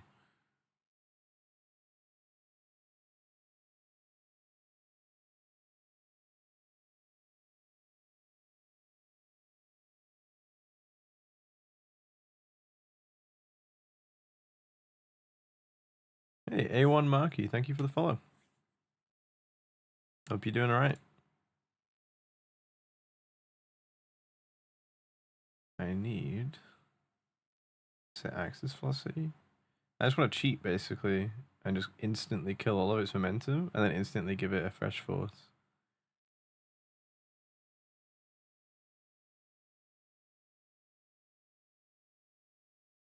I just grab its velocity maybe? Kill it? Freeze?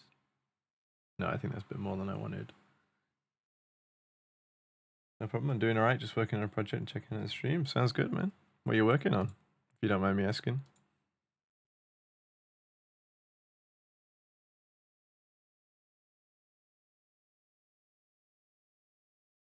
How you doing with the project? Not too bad. I just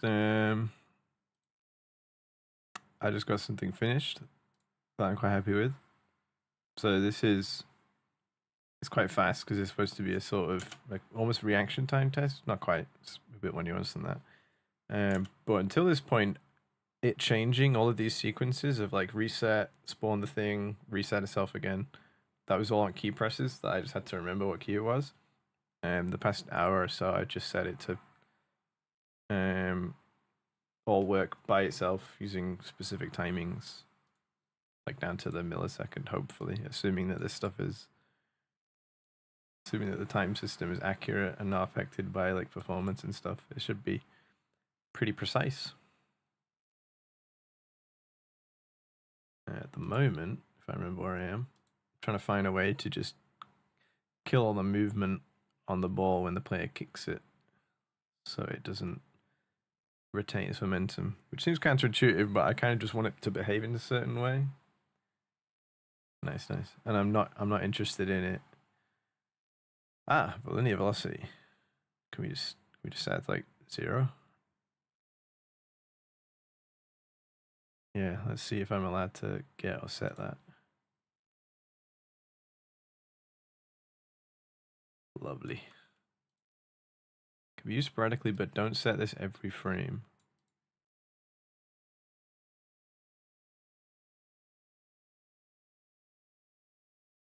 Okay. I think in this use case, it's fine. Oh, no, stop.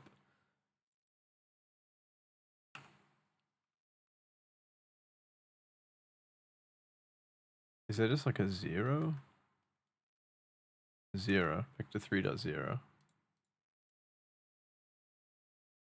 That might do what I want. It's probably going to kick it way too hard now.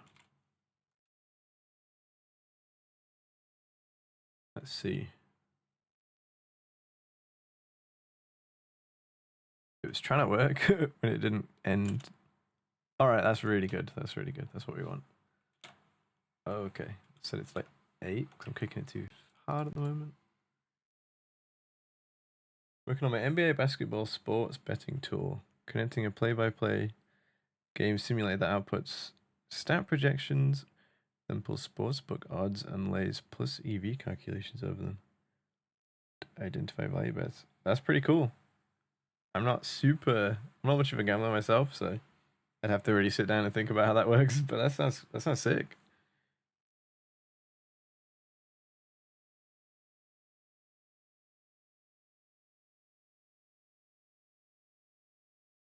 Yeah, that's awesome.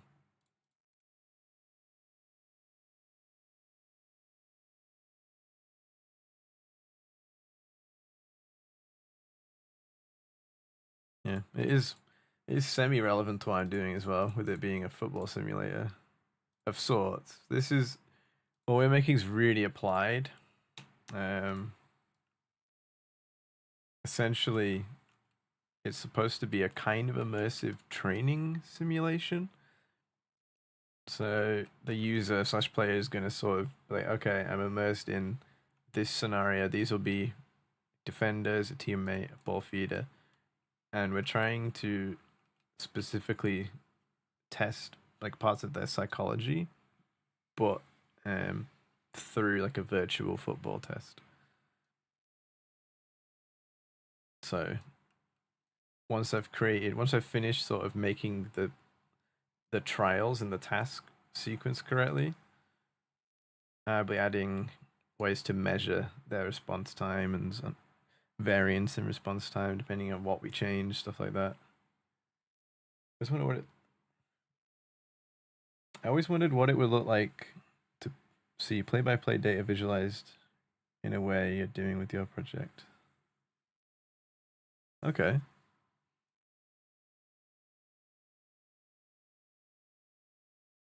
Yeah.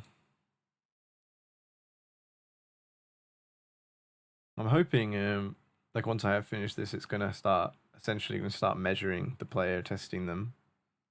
Because like the ball feeder will change sides. I'm pointing with my fingers if you can see. Let me use my mouse. Ball feeder will change sides. And also there's two types of trials essentially. One where the defenders don't move and don't mark this player, so it's like a sensible pass and the response is just pass straight at it. And there's a stop trial, which is as soon as or sometime after the ball is fed to them and they're used to just sending it back, the two defenders are going to come forward and mark this teammate, and their response should be to not pass and let the ball move, like sort of drift past them. And essentially the difference in response time that the brain has to take to sort of inhibit the action that they were going to take is what we're trying to measure. So eventually I'll be building a sort of essentially like a timing system that's just going to start logging like how long it takes them, and then I'll build some nice way of presenting that inside, like a menu that just says here's your results. You know, do you want a graph? Do you want like a CSV file, something like that?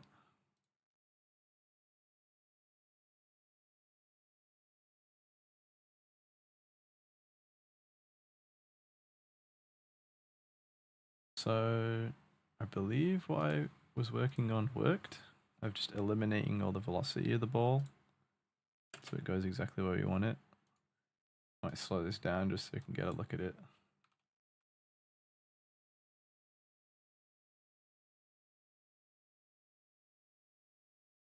Yes, that's what we want.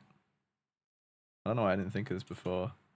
Last time I tried working on making the player kick the ball in the right direction, there was an issue with... Ooh. Could make this even better, to be honest. There was an issue with essentially... this song's really loud. It just completely killed my brain. What was I saying? Alright, show bullet. As much as I like that song. Right. Oh yeah, so essentially if I kick, even with an equal force that it's coming back, but the only vector I could grab was this straight line vector, it acted as a mirror. Like it acted as like a mirror reflection, so it came in one angle and came out with a resultant angle, and that's absolutely not where I wanted the ball to go. Then I started trying to do some like rough vector maths in my head of like how to get the sort of inverse of the incoming vector, kick it forwards, and it's not. I can do it if I had the time, but I don't have the time. So I'm just going to kill velocity and start it again.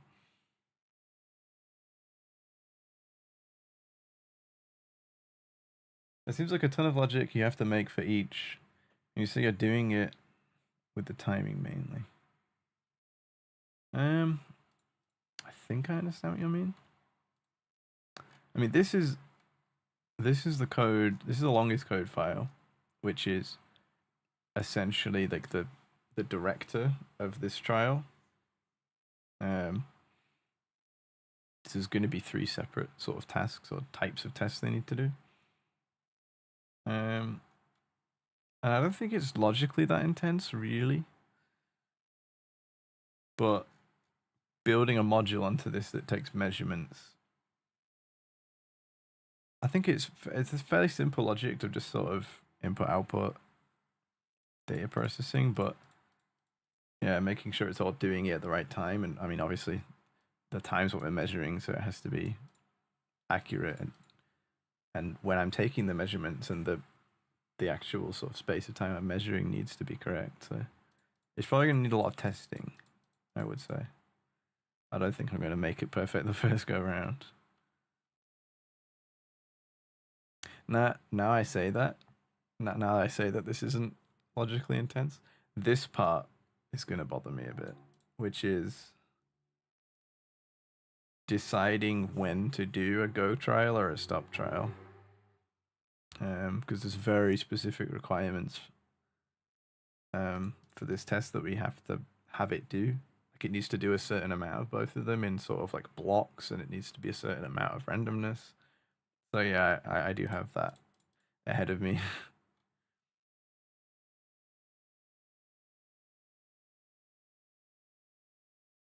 That's interesting. Can I set like a random bool?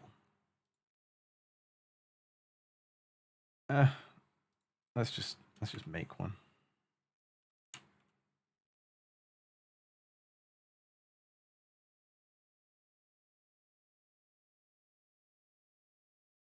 That's what I was meaning, the testing on like the decision tree. Seems like it will get rough. Yeah, it might do. I see what you mean.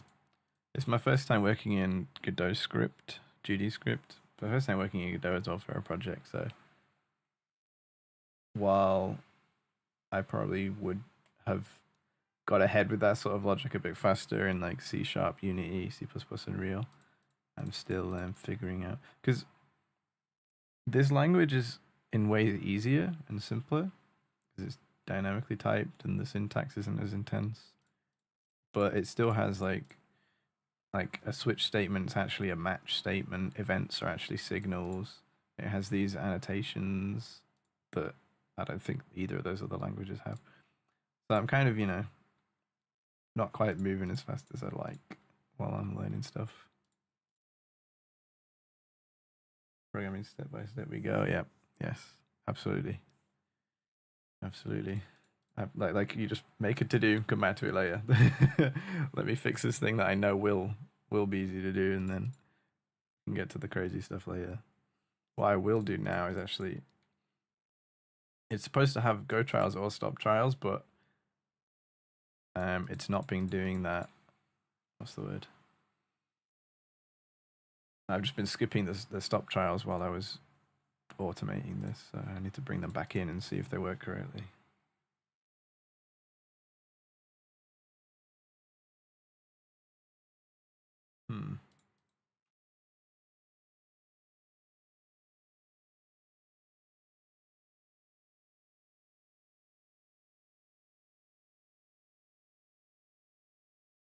I might move this. I will do it in a sec. I think rand f.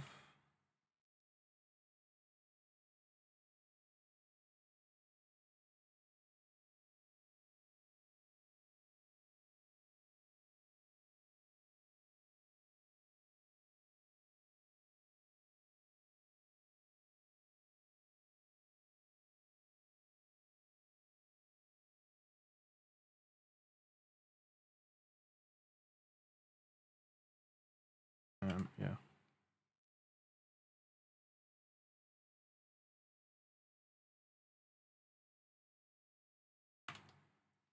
Oh dear, what's it doing? Can I just make this an expression? Yeah, okay, there we go.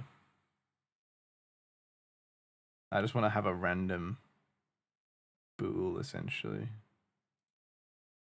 Could force it to be a bool as well, just to make sure.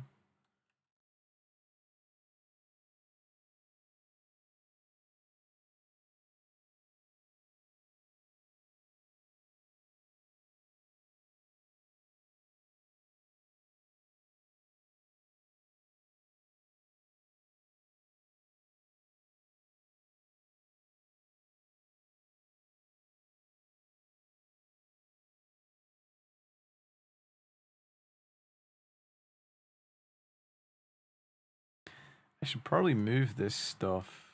I'm debating whether I move the state switching and setting the time bookmark into these functions. I think that encourages me to forget to do them, but also they kind of don't really belong. Actually, no, I should keep them in here. I'm not making it any faster by putting it in here.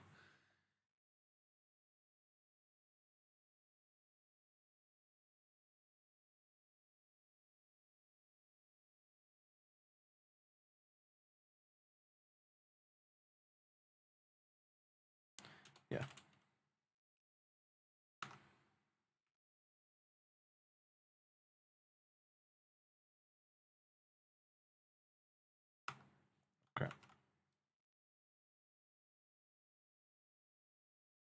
do miss the real IntelliSense for other languages as well.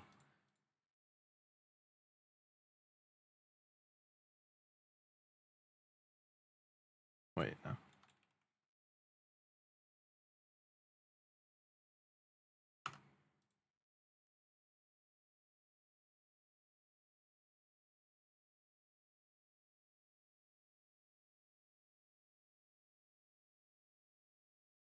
These will be different at some point, but presently they are not.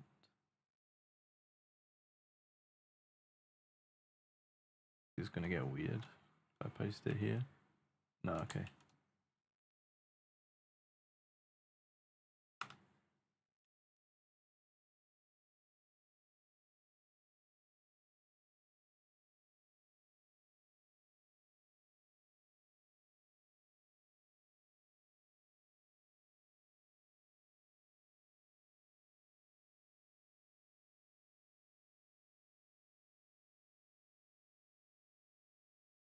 Scene, trial start. See whether it's a stop or not. Is stop. Yeah. Okay. This looks correct. We'll see if it is. Oh Jesus, it's so fast.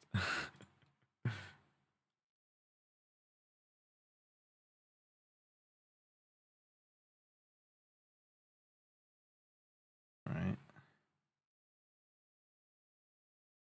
Not been a stop trial yet. Wait, no, there probably has. No, yeah, no. I built functionality, forgot to build it into something else.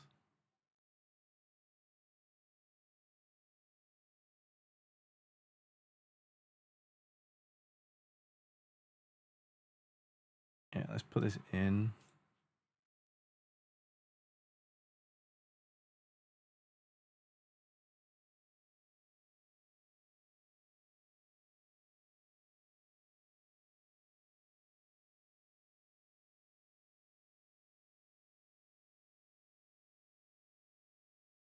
Task manager.gd implementation of stop trials.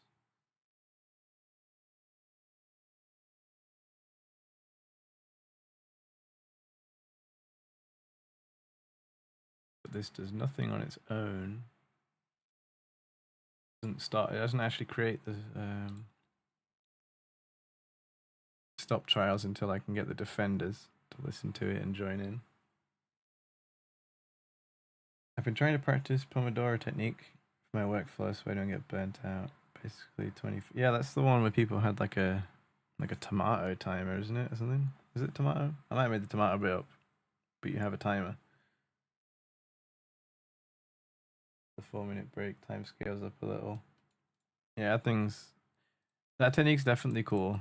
I think I've tried it before. I wouldn't say that like I don't use it because it didn't work for me. I think it's I might end up using it at some point. It's cool.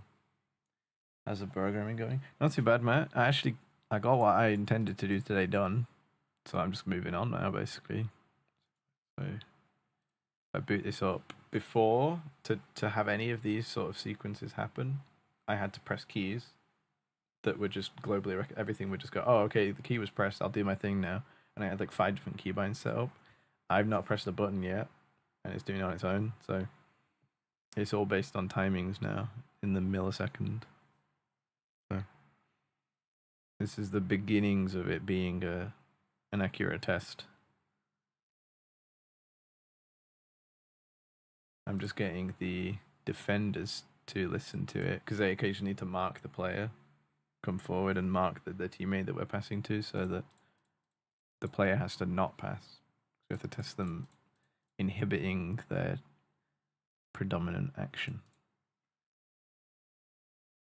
How did I do it in the ball feeder? That's the question.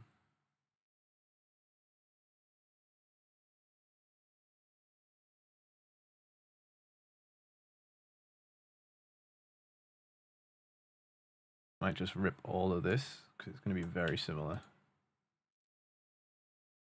Actually, it's going to be exactly the same, I think. I could probably just slap that straight in.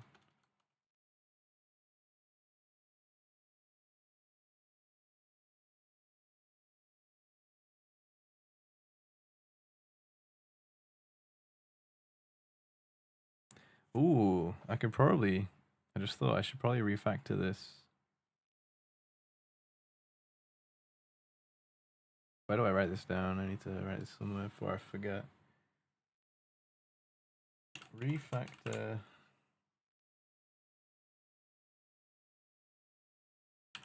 scene reset system to avoid freeing and spawning.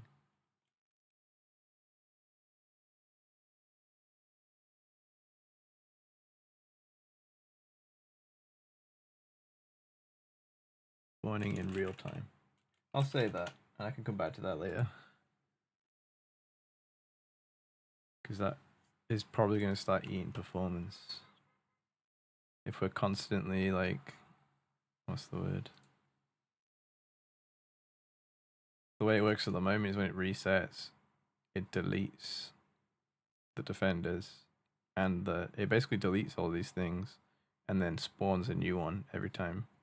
So like freeing memory, spawning new ones, and that could be a point where we lose performance. Whilst if I either have an object pool of them all and just move them in, move them out, or just have the same few, and I just either move them back in. Yeah, same concept basically. Object pooling instead of deleting and spawning in real time, because those can be expensive calls.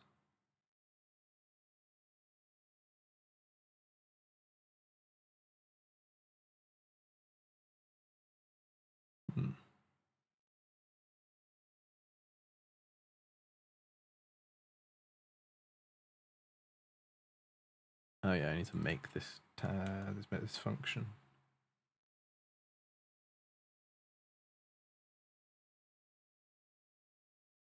I think this function will just, it should just set the move trigger to true. Same as this.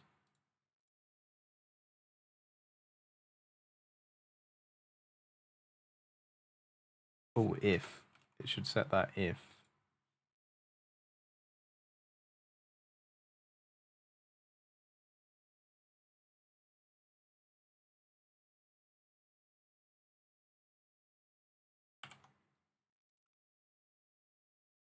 Is that okay now? Yeah.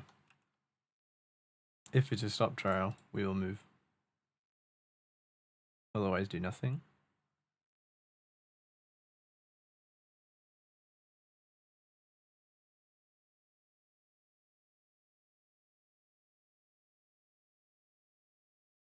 Yeah, okay.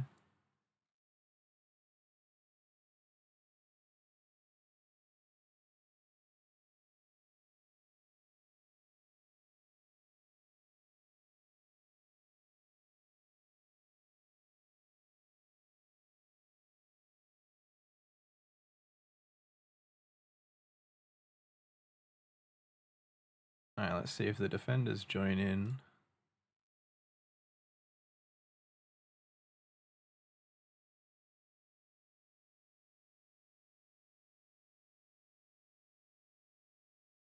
Yeah, they do. Okay, sick.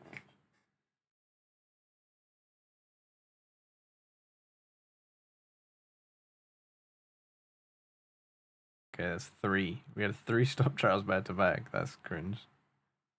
And they're gone. Okay. Okay. This is a lot of progress.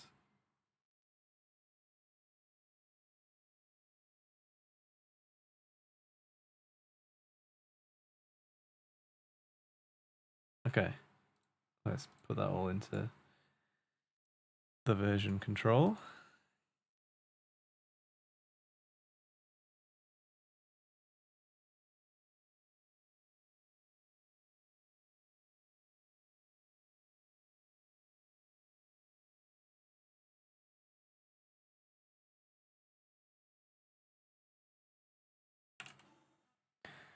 Add defender.gd implementation. Trial started signal. Defenders now respond.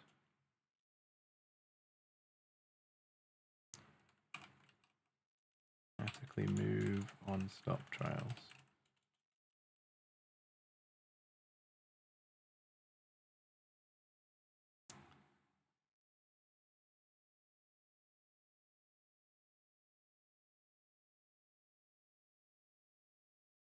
I would say this is cause for pull requests, to be honest. Make sure that everything does work how I want it to. Oh, nearly broke the game. The ball hit the...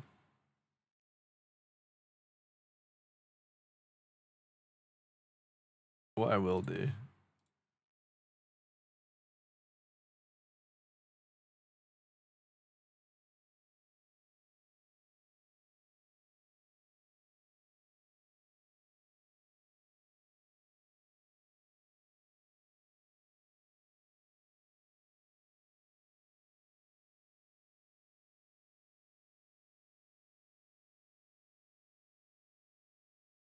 God, this randomness doesn't feel very random.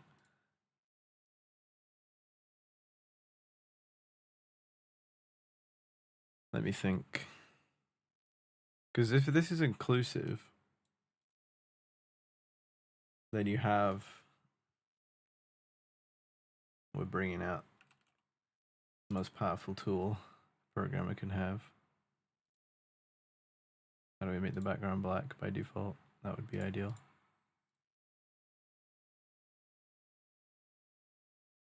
We have 0, 1, 2, 3, 4, 5. Whoa, okay. I think the 6 is a bit too big. Don't worry about them not being the same distance. It's okay. Technically 1.0.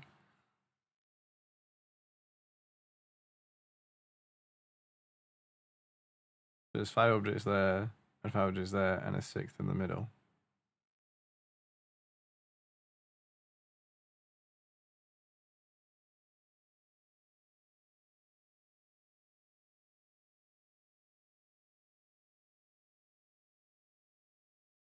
If it generates a random float between them. No, it should be pretty close.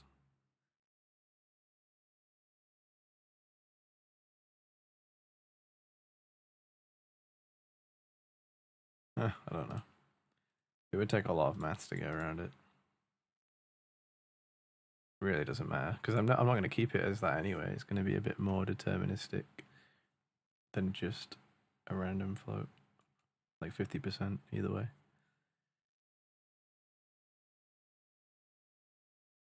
They don't move fast enough now.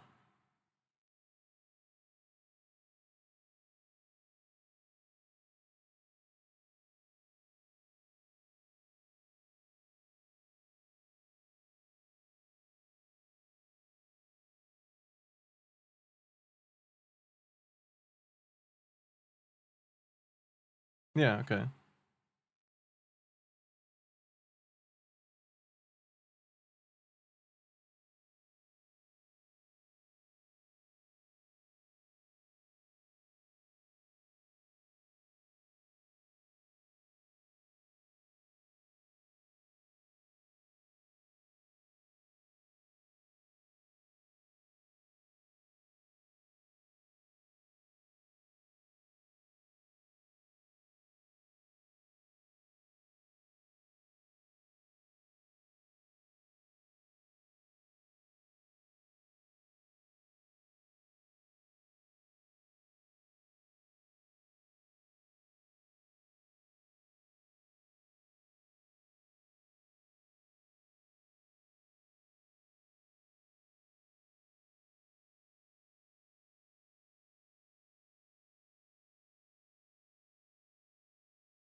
Probably push it to 9, to be honest.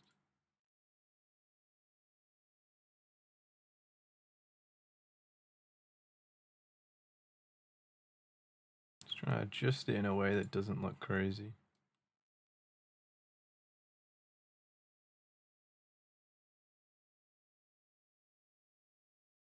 Oh yeah, that's the point as well. I'm supposed to have a defender over here.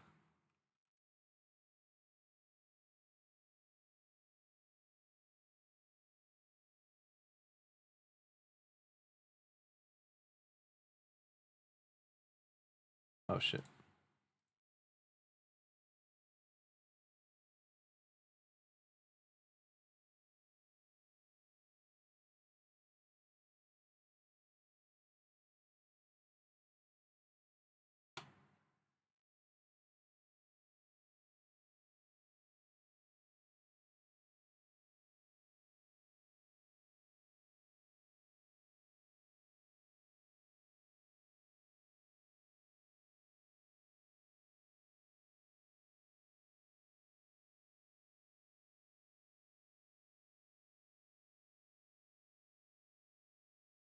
Oh, I have to save it? Yeah. Oh, we could move him way further out. It's quite like 15.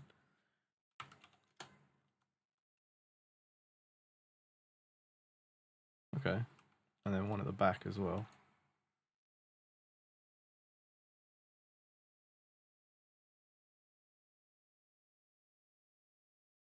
Ooh.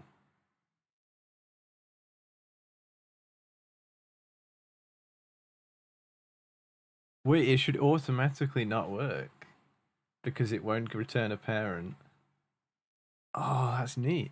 This should automatically not, like, it basically disables these defenders that are just on the side for fun, basically.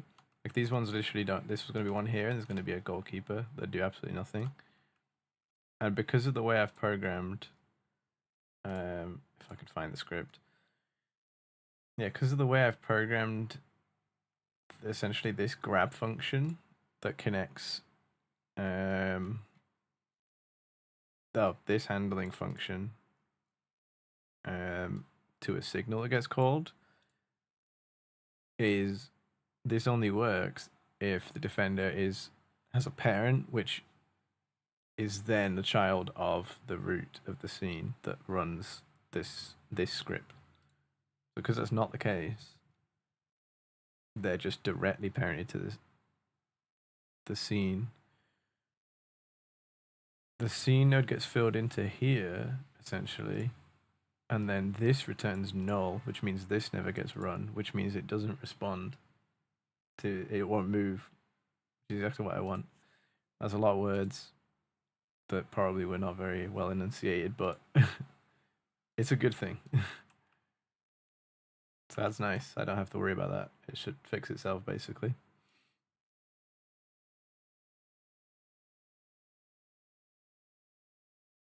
If I go back over here, I'll make another one of these dudes. And we're gonna zero in there. Is it positive X? Nope. Minus 30 probably. Really getting back there. I'm pretty sure it's more than that. Minus 40. Perfect.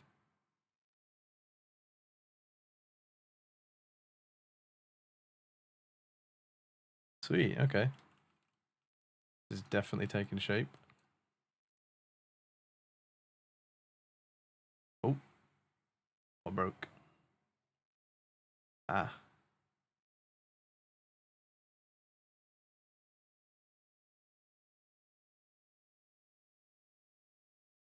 Let's see.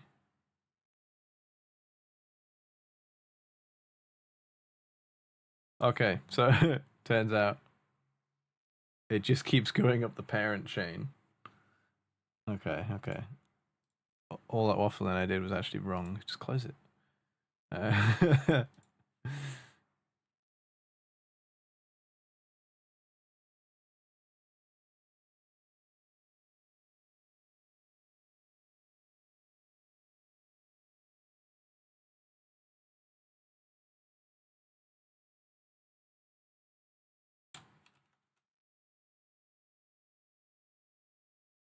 Yeah, the problem this has is it goes not this parent, the parent of this, which is the whole, yeah, right, okay.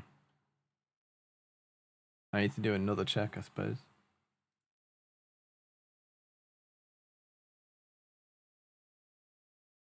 Check if it's the right thing. Is it like a dot name? The annoying thing is, it's just, it screams at me before, like, alright, fine, I'll move it along, but like, just give me some IntelliSense back.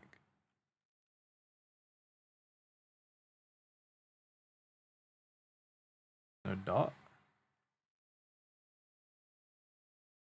Alright, let's look at the node, yes.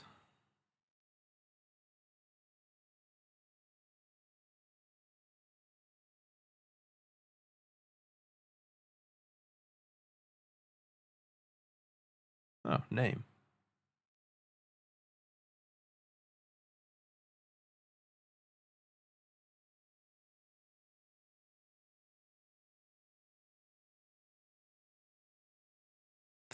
Honestly, that'll do for now. I think that's the best I got.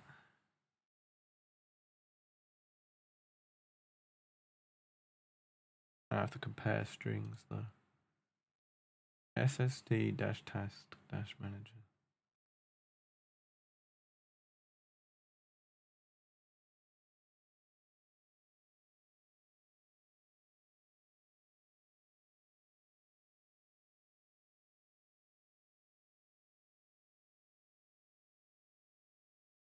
That should fix it. Okay, this is good.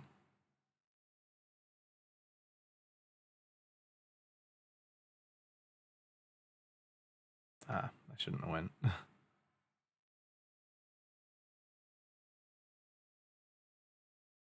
Right. That's really good. That's really good. On that note, I think I'm going to start putting these things together.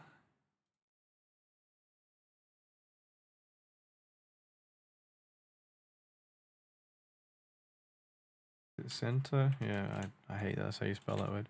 Center line, defender, and goalkeeper for visual only.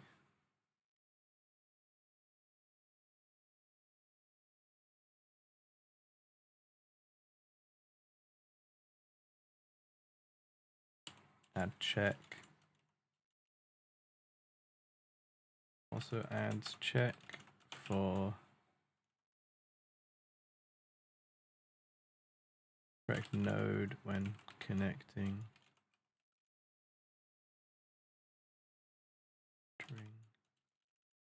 Check the correct node when connecting. Trial started signal. Which is what it does, right? Yeah.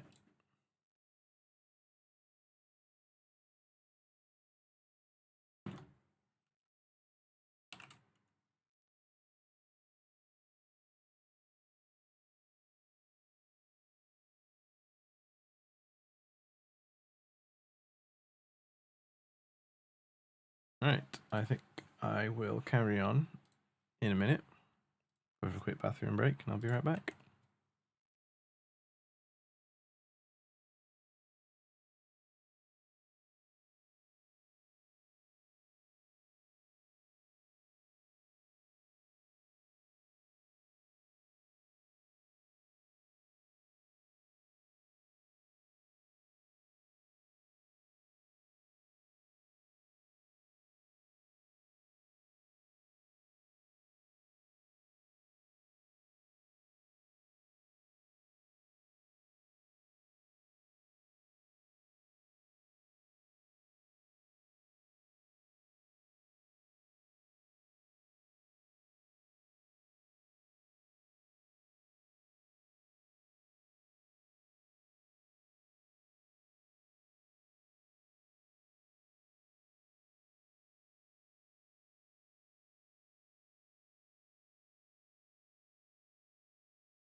What a song to come back to. This one's fucking sick. Right.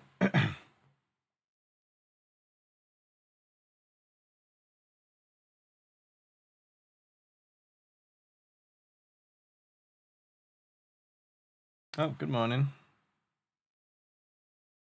At 2 p.m.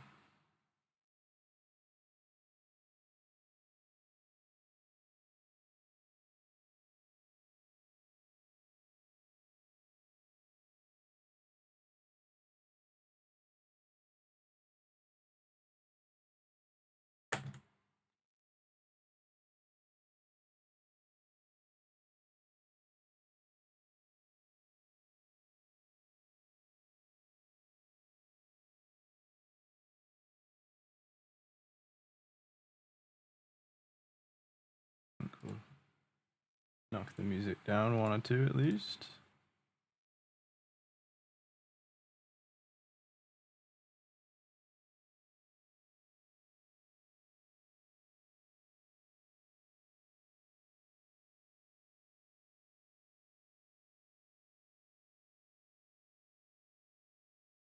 I think it's time to make a pull request.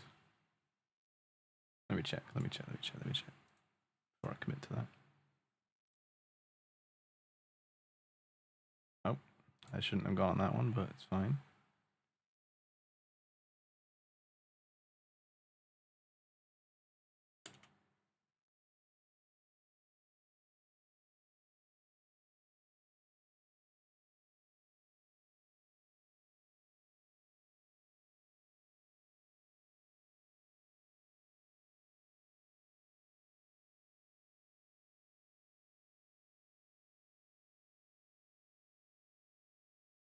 This is good. This is good. Okay. Do I request a pull request on that one?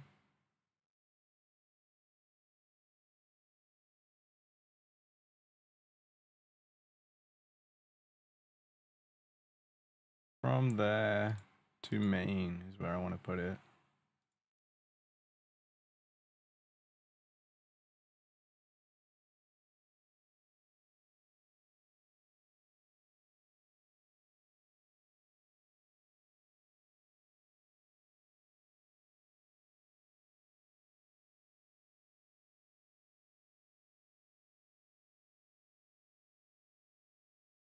Let me get an overview of what this does then. Essentially, this is, what did we call it? Tick based.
All right, delete branch.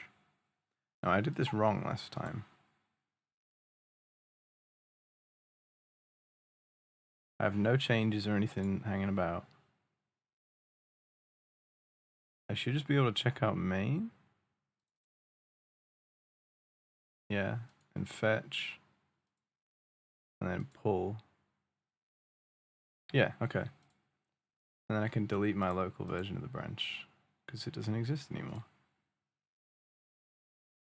Sweet.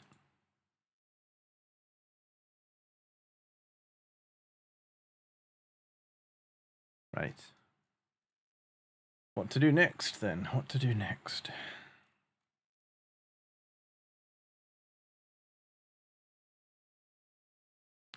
I need the data.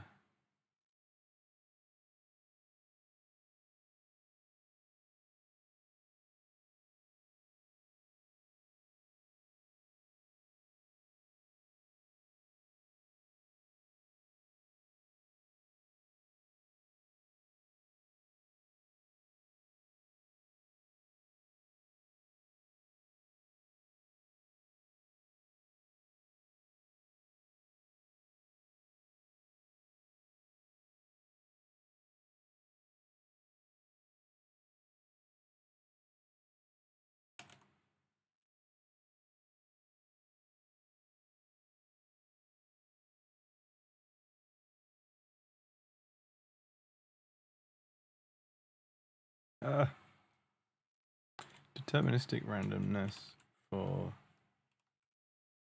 go/stop.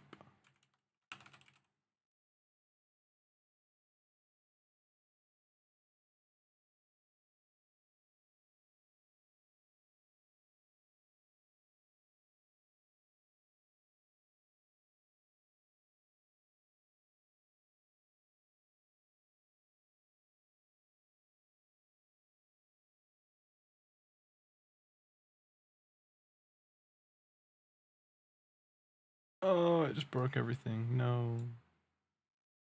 Right, fine. It's not blocked by it then. Oh, it just moved everything.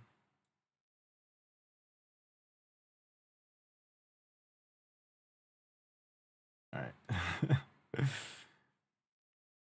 Okay.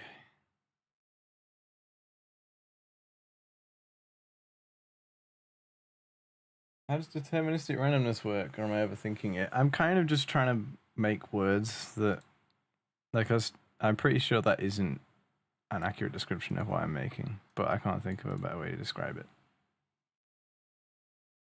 So it's not you. It is. That is a weird phrase. I am aware. Do you have a time limit stage so you can revert back to a working version? Yes. That's this. We have a GitHub GitHub repository. And I'm using this Gitkraken client for the nice graph and to actually manage the files on my system. So I'm about to make it. Oh.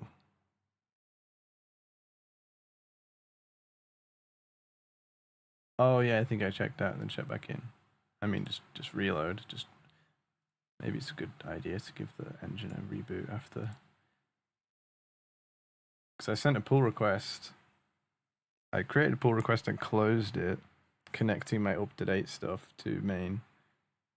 But then I checked out a really old version of main and then re-updated it. So let's just let it load all the files again.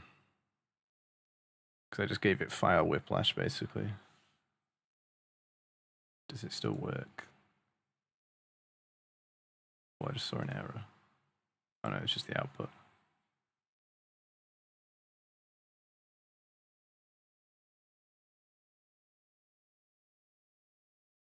That's 3 stop trials in a row. That's the problem with the randomness. 4 stop trials in a row. I suppose that can occasionally happen even with the system we're supposed to have. But it needs to be a bit more specific, and there also needs to be some kind of measure of, you know, when we've done enough, and it'll spit out the results at the end. So I need to come up with a way to do that.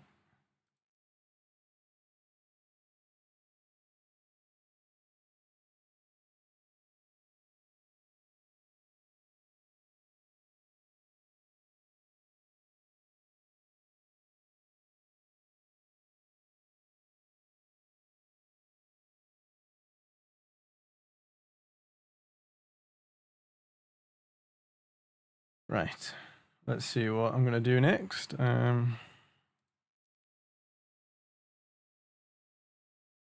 make a branch when I make changes, I think.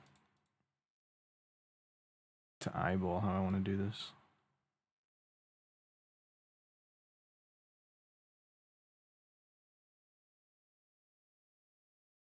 I think that to do has been alleviated.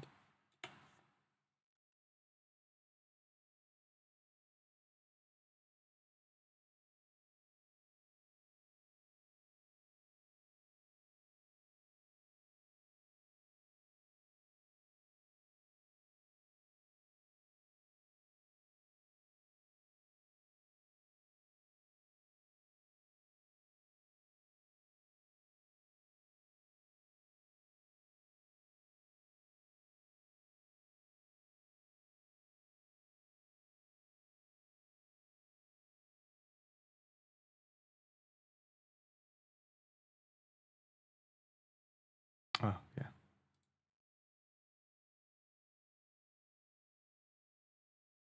I'm turning this one up. The fact this is just in my liked is kind of funny.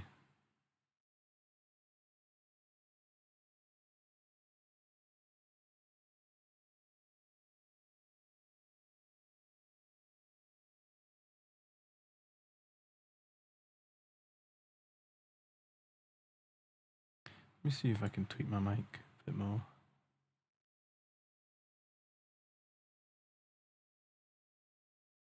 Because this should be like way over boosted, but it's not. And I don't know why. Guess I need more power.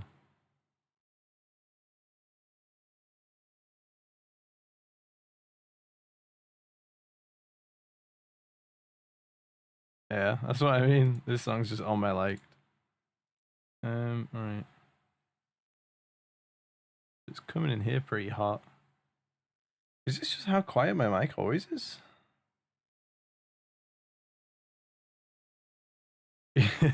My liked is musical whiplash. But I kind of embrace that as a person. Like, it's kind of just how I like listening to music a lot of the time. I don't want to just pick one mood. Yeah. When you get whiplash in your songs, like per song.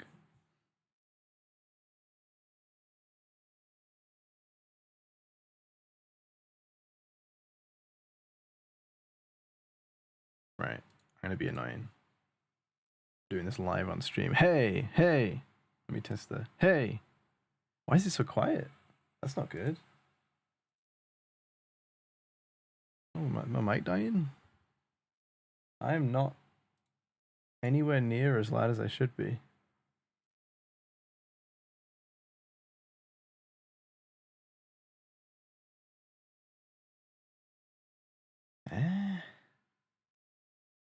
It's concerning. I guess my compressor's just that aggressive.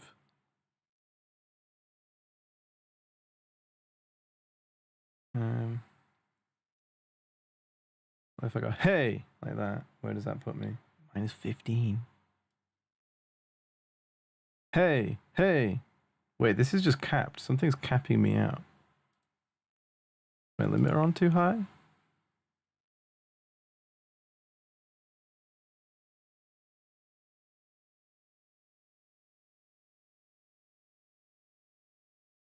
And let me know if I'm... you probably want to just mute the stream while I'm doing this, but I need to fix it.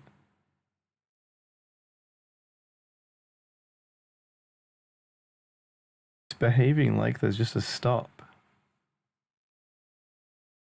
Because of my... Go, hey, hey. What the fuck? There's like a hard limit on my volume, which would sound like a limiter, which I do have. If I turn it off, I'm going slightly above where I was a bit earlier. What has happened? Maybe this is like not right.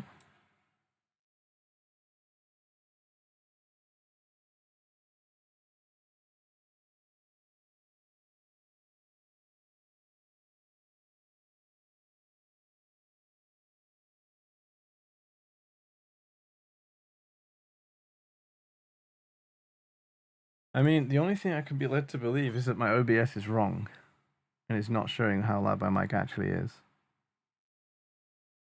Like if I look over here, okay, yeah, it's quiet. If I talk right at the mic, that can't be right. So it sounds the same as it always has. I mean, I might as well just show it.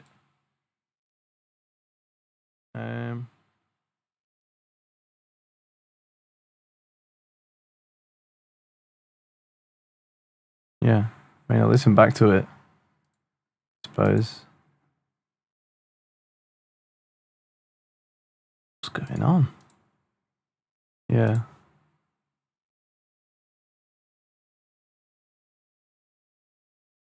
He's way louder now.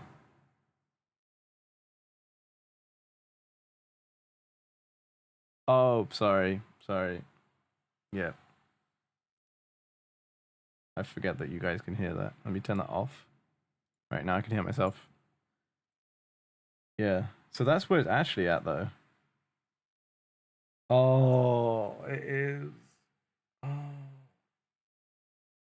It should be illegal. Why is this a problem I have to deal with? Ah. Thank you. Thank you for bringing that up. Why is that a problem? Like, look at me cranking all my stuff up thinking I've broken it. And it's just Windows breaking it for me. Ah. Right. Yeah, there we go. It's hitting where it should be now. I looked over and I was trying to level the music and going, wait, why is my voice so quiet? So if I look over here, my voice is, yeah, okay. What a waste of time, man.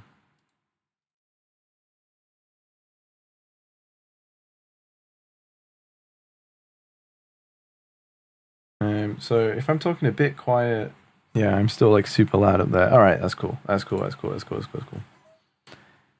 Because my issue is I basically need to compensate for the fact that I don't have a great streaming voice in terms of projection. My natural speaking is on average too quiet, and then also my extreme highs and extreme lows are really different.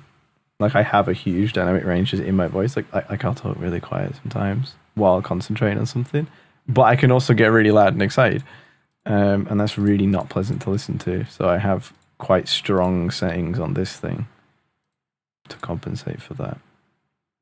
But it also means like my voice is quite synthetically placed in a certain volume range, and if my music even starts touching that slightly, I'm just going to get drowned and you're just going to have a horrible experience listening back. So anyway, let's carry on with Tenacious D.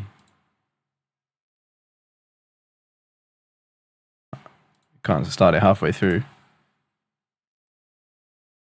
Right, back to work.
Okay.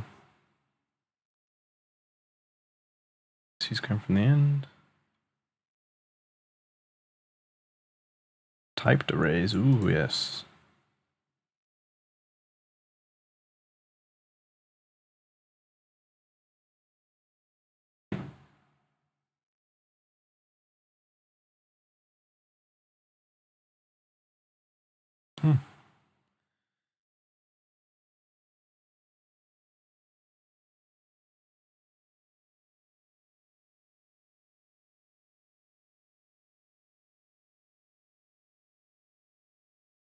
Assistive array types are not supported. Oh, okay.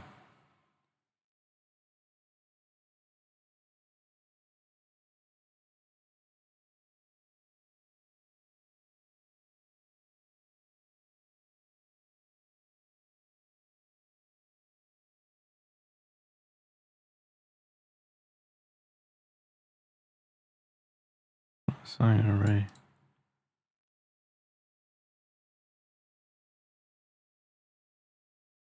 Ah. Okay, that's interesting to think about.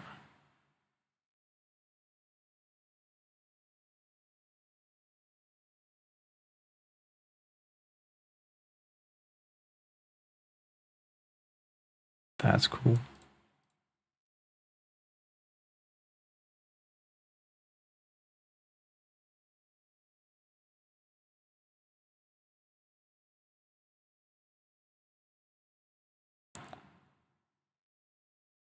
Right, we can everything back to a sensible volume. I have to be in the mood for this song.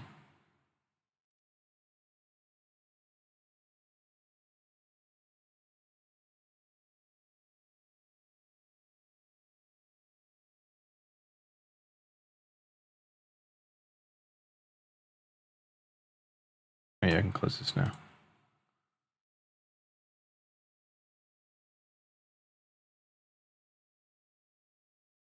Oh yeah, remove that line.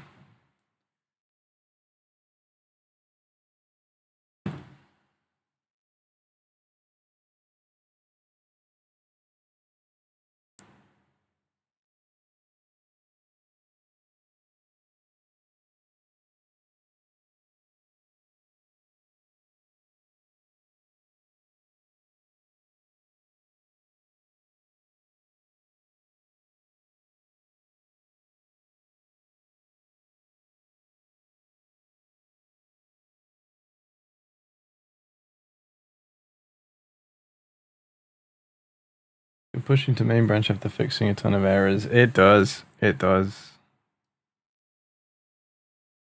Just clean code. It's a good feeling.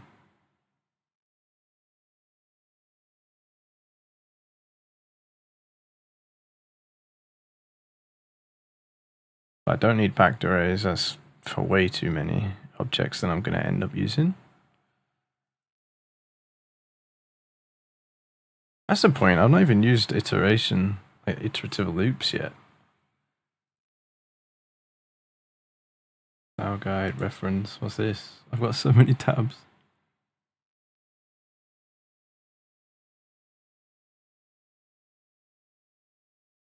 Yeah, let's just get rid of that. To move this tab because it's a flashbang every time. Oh my god. We need dark mode, man.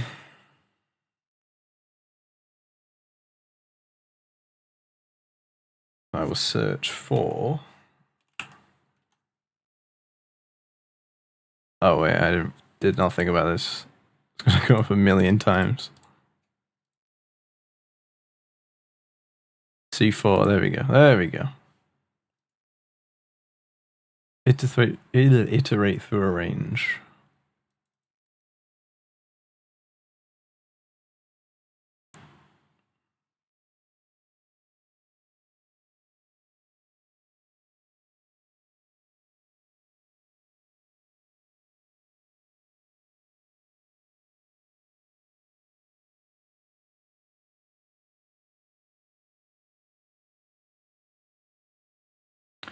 I'm trying to think of an interesting way to.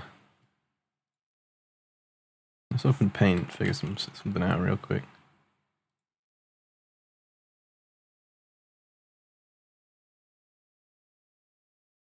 Is there a way to like set Paint to like default to a black background? Yeah, well, it doesn't matter.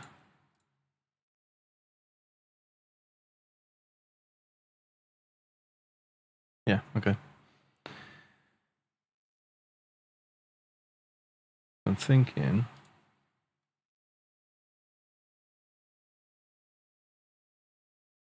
25 Go trials.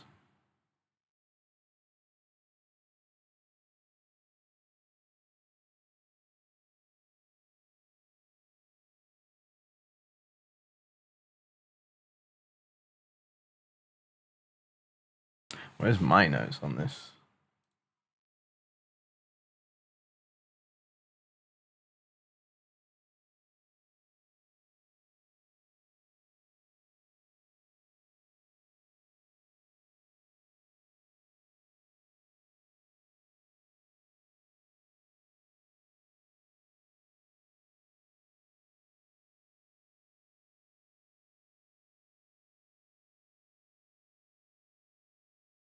Two blocks of 100 trials.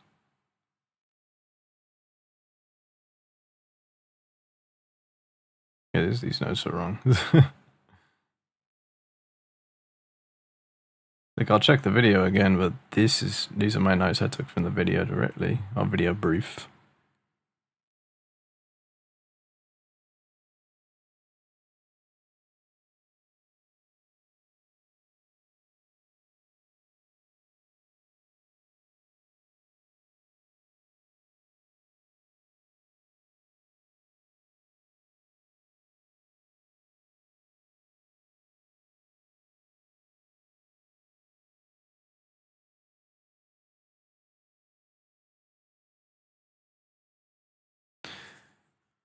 I'm trying to think of how to mathematically have a 1 in 4 of something happening. I mean, I suppose, I could do like a fake version of this, but I want to do it right.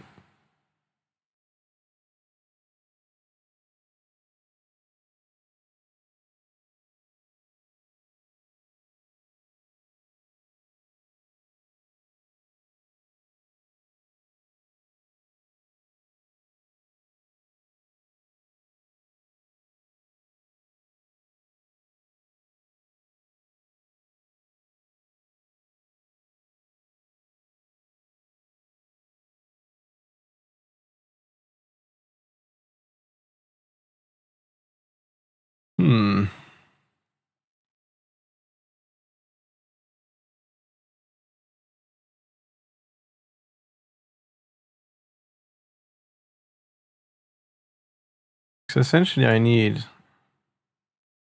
like 2 pots. Yeah, it's just gonna make it black, okay. Kill it, I don't want it.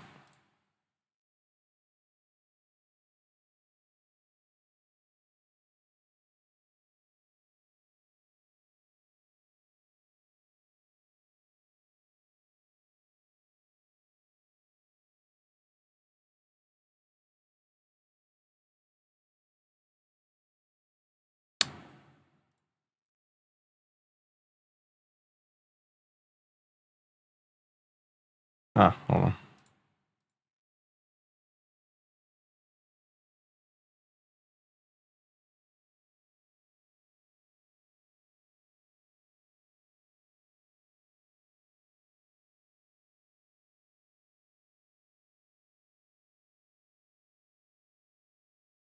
So I have these 2 amounts of something and they need to go.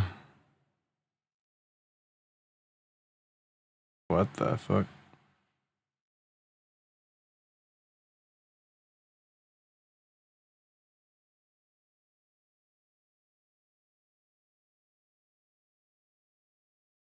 I need to randomly fill something with both of them in a random order.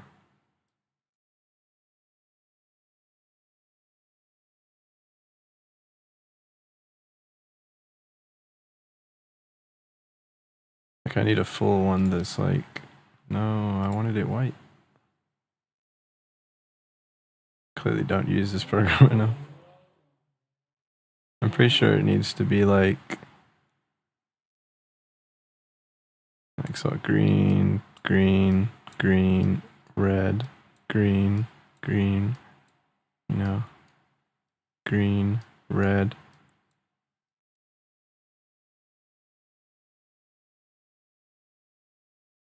my god, why am I so bad at this?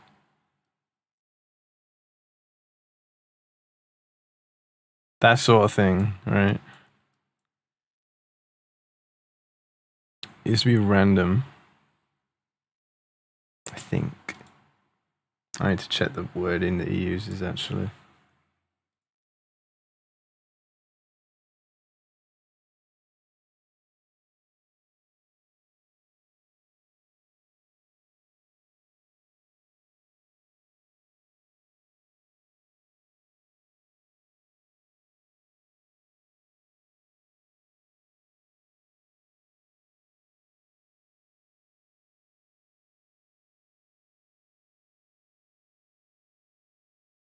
Trials continue with more regular and stop trials until task is complete. 2 blocks of 100 trials, 25 go, 25 stop. Okay.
Yeah, I think I'll watch this back. I don't want to show the video on stream just in case.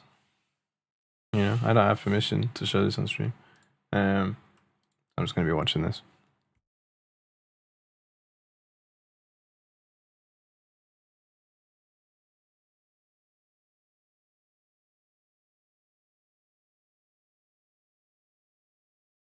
It's not module guide stuff. It's the brief video that our client made and sent for us. So.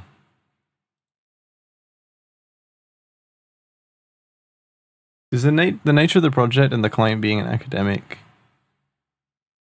professor at the same uni, it gives me enough confidence that like I'm not exactly infringing anything by streaming my work of it. But I will say,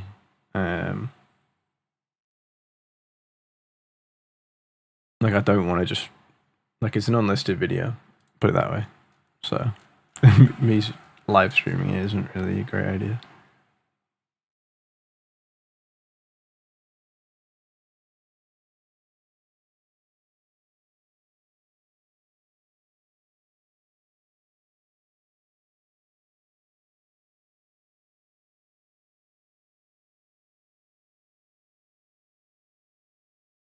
I don't know. This module does have an element where you mentioned there is potential for one of the teams to get offered an actual commission to take this project into VR and for like money, and then he would potentially be presenting that to actual football associations and stuff. So streaming my work of the prototype version, I would say it's fine, because in the event that we do get like permission to do it, I'd like to think that none of the work I'm doing now makes it to like the final version. Like we'd start again fresh with everything we've got.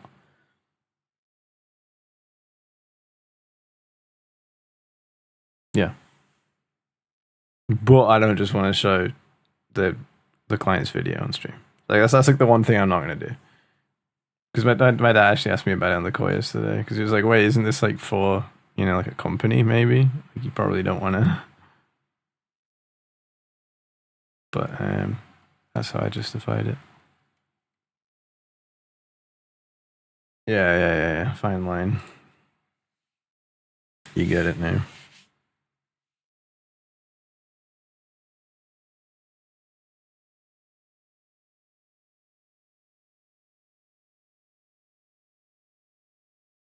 As long as nothing is named and shit, is probably the way out of any infringements. Yeah, and worst case scenario, I can just take this down. I'll just take my VODs down, and the Twitch VODs take themselves down after a week anyway. So should be fine. Should be fine.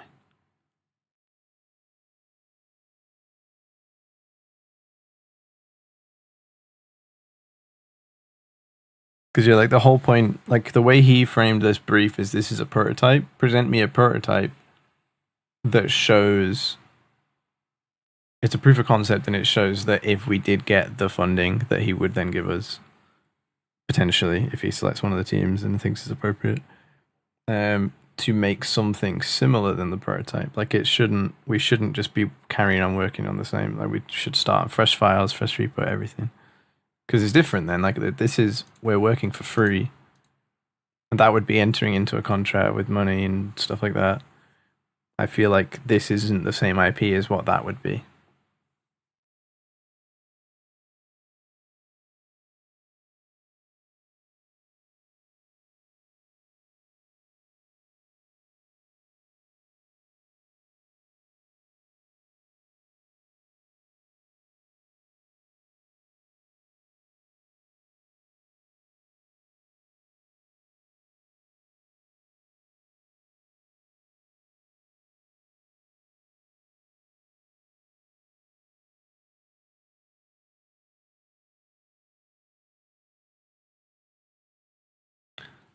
Ooh, I've just realized something we're missing. Well, actually, you haven't signed anything, so you can probably show it all. No, I'm not signing anything. We're just doing work. He gave us a video. We said, okay, we'll make it. Yeah. So that should be enough to say, like, okay, it's chill. But at the same time, I mean, what this does is it kind of writes off me being able to use as liberally any of this stuff as I would have if I hadn't been streaming it. But then my counterpoint to that is I shouldn't be doing that anyway, so be fine. Yeah, I just noticed something he said that we've kind of forgot about until now, which I think is something I should include and can include in a way that suits football. So the problem we have at the moment, we're replicating a task, like a psychology test, where it presents you the Go trial is it presents you with either a left arrow or a right arrow, and you need to press either a left or right key. So that's it's a bit of processing that at the moment doesn't include in ours. Ours is just press space to kick it or don't kick it. So that's not a very true representation of the test. It needs to be like, oh, if it's coming from the left, kick left. Coming from the right. I suppose I'll decide. It should probably just be intuitive, just left and right. If it's coming from the left, press the left key and you'll kick it. Yeah, okay.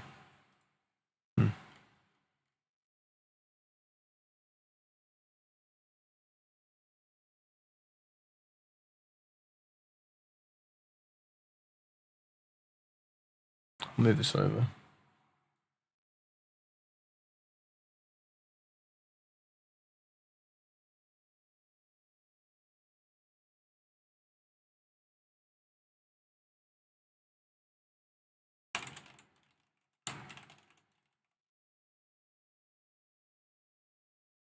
I'm gonna go for a quick bathroom break. Be right back.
And I'm back.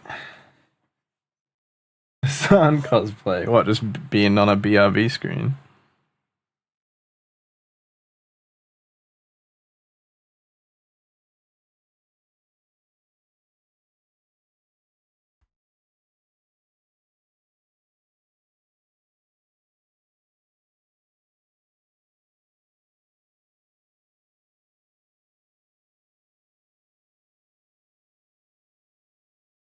%30 of the time, yeah. But he probably just goes off stream and just starts lifting. That man always looks. He's so big. He's just giant in every measure.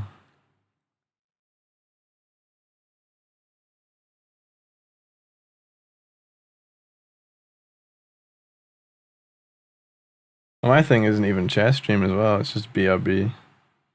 I could probably leave the chair in. The watermelon video. That was. Yeah, I'm surprised that exists.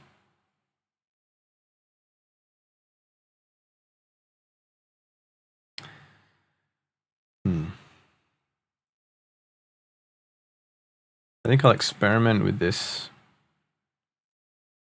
either this evening or some other time, but I might cut the stream a little short. I think. Yeah. I think it's time to break it up. Get some food, stuff like that. We're going to start ending. Let me find someone to raid. If I can find the right tab. Okay.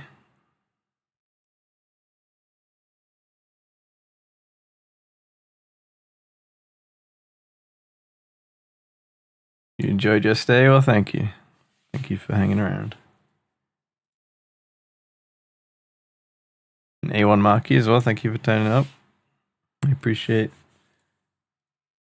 some love from a fellow coder.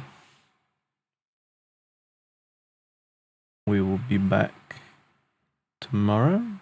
Yeah, 10 a.m., 3 p.m. GMT tomorrow. I will be streaming again. Have a nice day. You too, man. Thank you for being here. I think we will raid... We'll raid the Ferret Software, I think, channel. Let it go in.